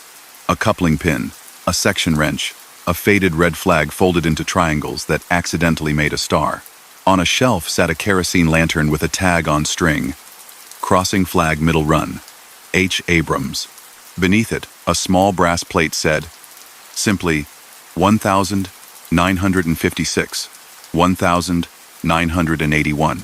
A volunteer behind a folding table coffee, sleeve of paper cups, donate jar with a handful of bills and a piece of chalk that said thank you in looping letters saw his gaze. Old Hollis, the volunteer said, voice fond, the way a person talks about a neighbor who shoveled a lot of sidewalks without ever making a speech. Kept the middle run crossing by hand back when the lights went out regular as sunrise if the wind came wrong. He'd stand there with that lantern and make sense of things. The volunteer nodded toward the case. Folks say the battery box at that crossing still gets touchy when the weather can't decide. Railroad keeps it up, more or less. County fills the planks best they can. Mostly it's fine. Once in a while, it forgets to remember itself. He asked the sort of question you ask when you want confirmation, without pushing too hard. Ever hear anybody talk about a lantern lately? Out there? Overnight? The volunteer smiled into their coffee, as if into a story that repeats itself enough to be comfortable, but not enough to be boring. We get visitors who say they saw a warm light there when they needed one, they said. Don't always see a person holding it. Not everyone needs the same reminder. Freight runs dark on that line sometimes when they're working power down the way. Crews still blow the long, short long.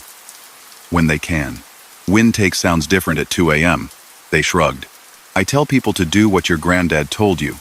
Stop if you can't be sure. Look again. Listening never hurt. They poured him a 1/4 inch of coffee like a blessing and added, Hollis's lantern hasn't had oil in it since we put it in that case. Still smells of coal oil when the door opens on a damp day. Don't know what to tell you except some things hang around when they like their jobs. On the way out, a little corkboard by the door held cards with old rules printed in small fonts. He ran a finger along their neat rows and found one that read, Grade Crossings, Rule 6.32. Stop when required.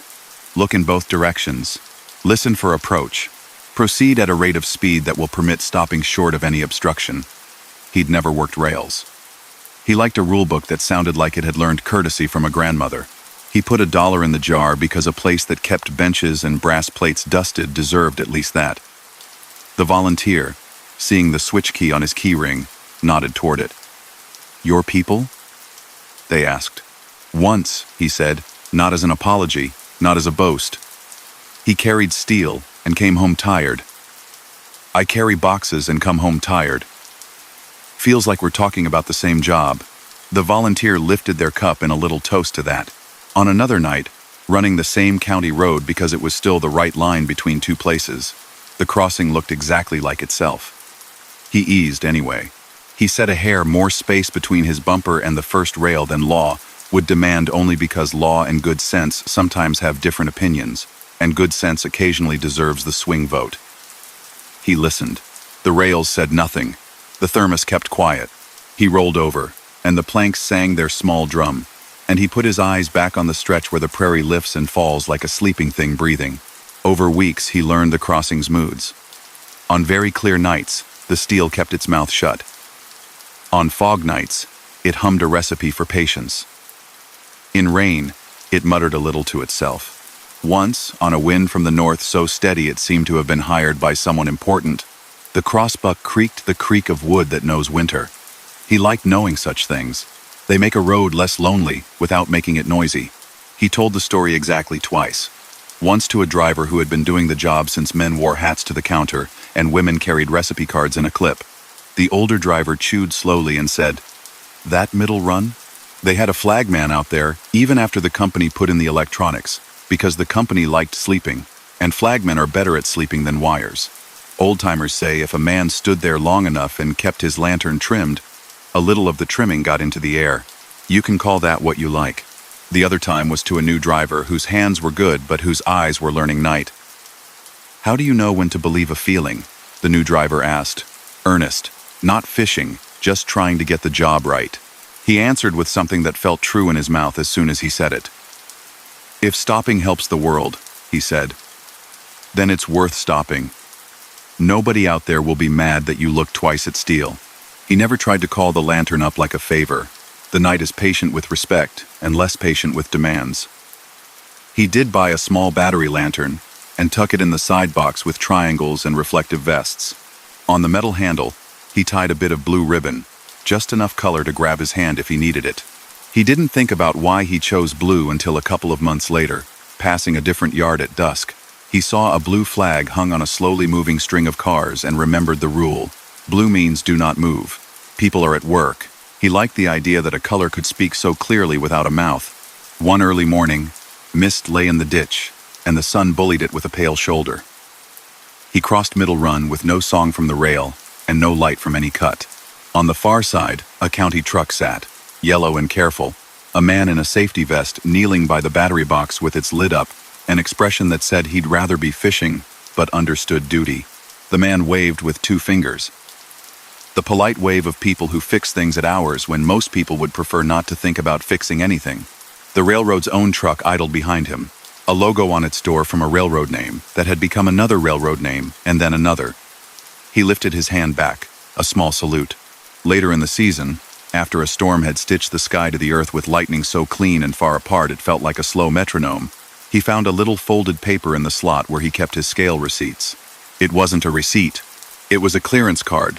The old kind, small, tidy, with line spaces for train number and date, and a stamp in purple that had to have been pressed by someone in a room not on his route, because that room had stopped existing like that in 1993. The stamp said, "Cleared Middle Run 311. He didn't know how it had found him. Maybe he had stuck it in there without thinking when he had visited the depot. Maybe a breeze had tucked it under a bill and he'd brought it along. The number made him think of the first time the rails had sung to him, and he had stopped. He smiled a little, because if a person is going to make sense of such things at all, it's best to do it with a grin and not a frown.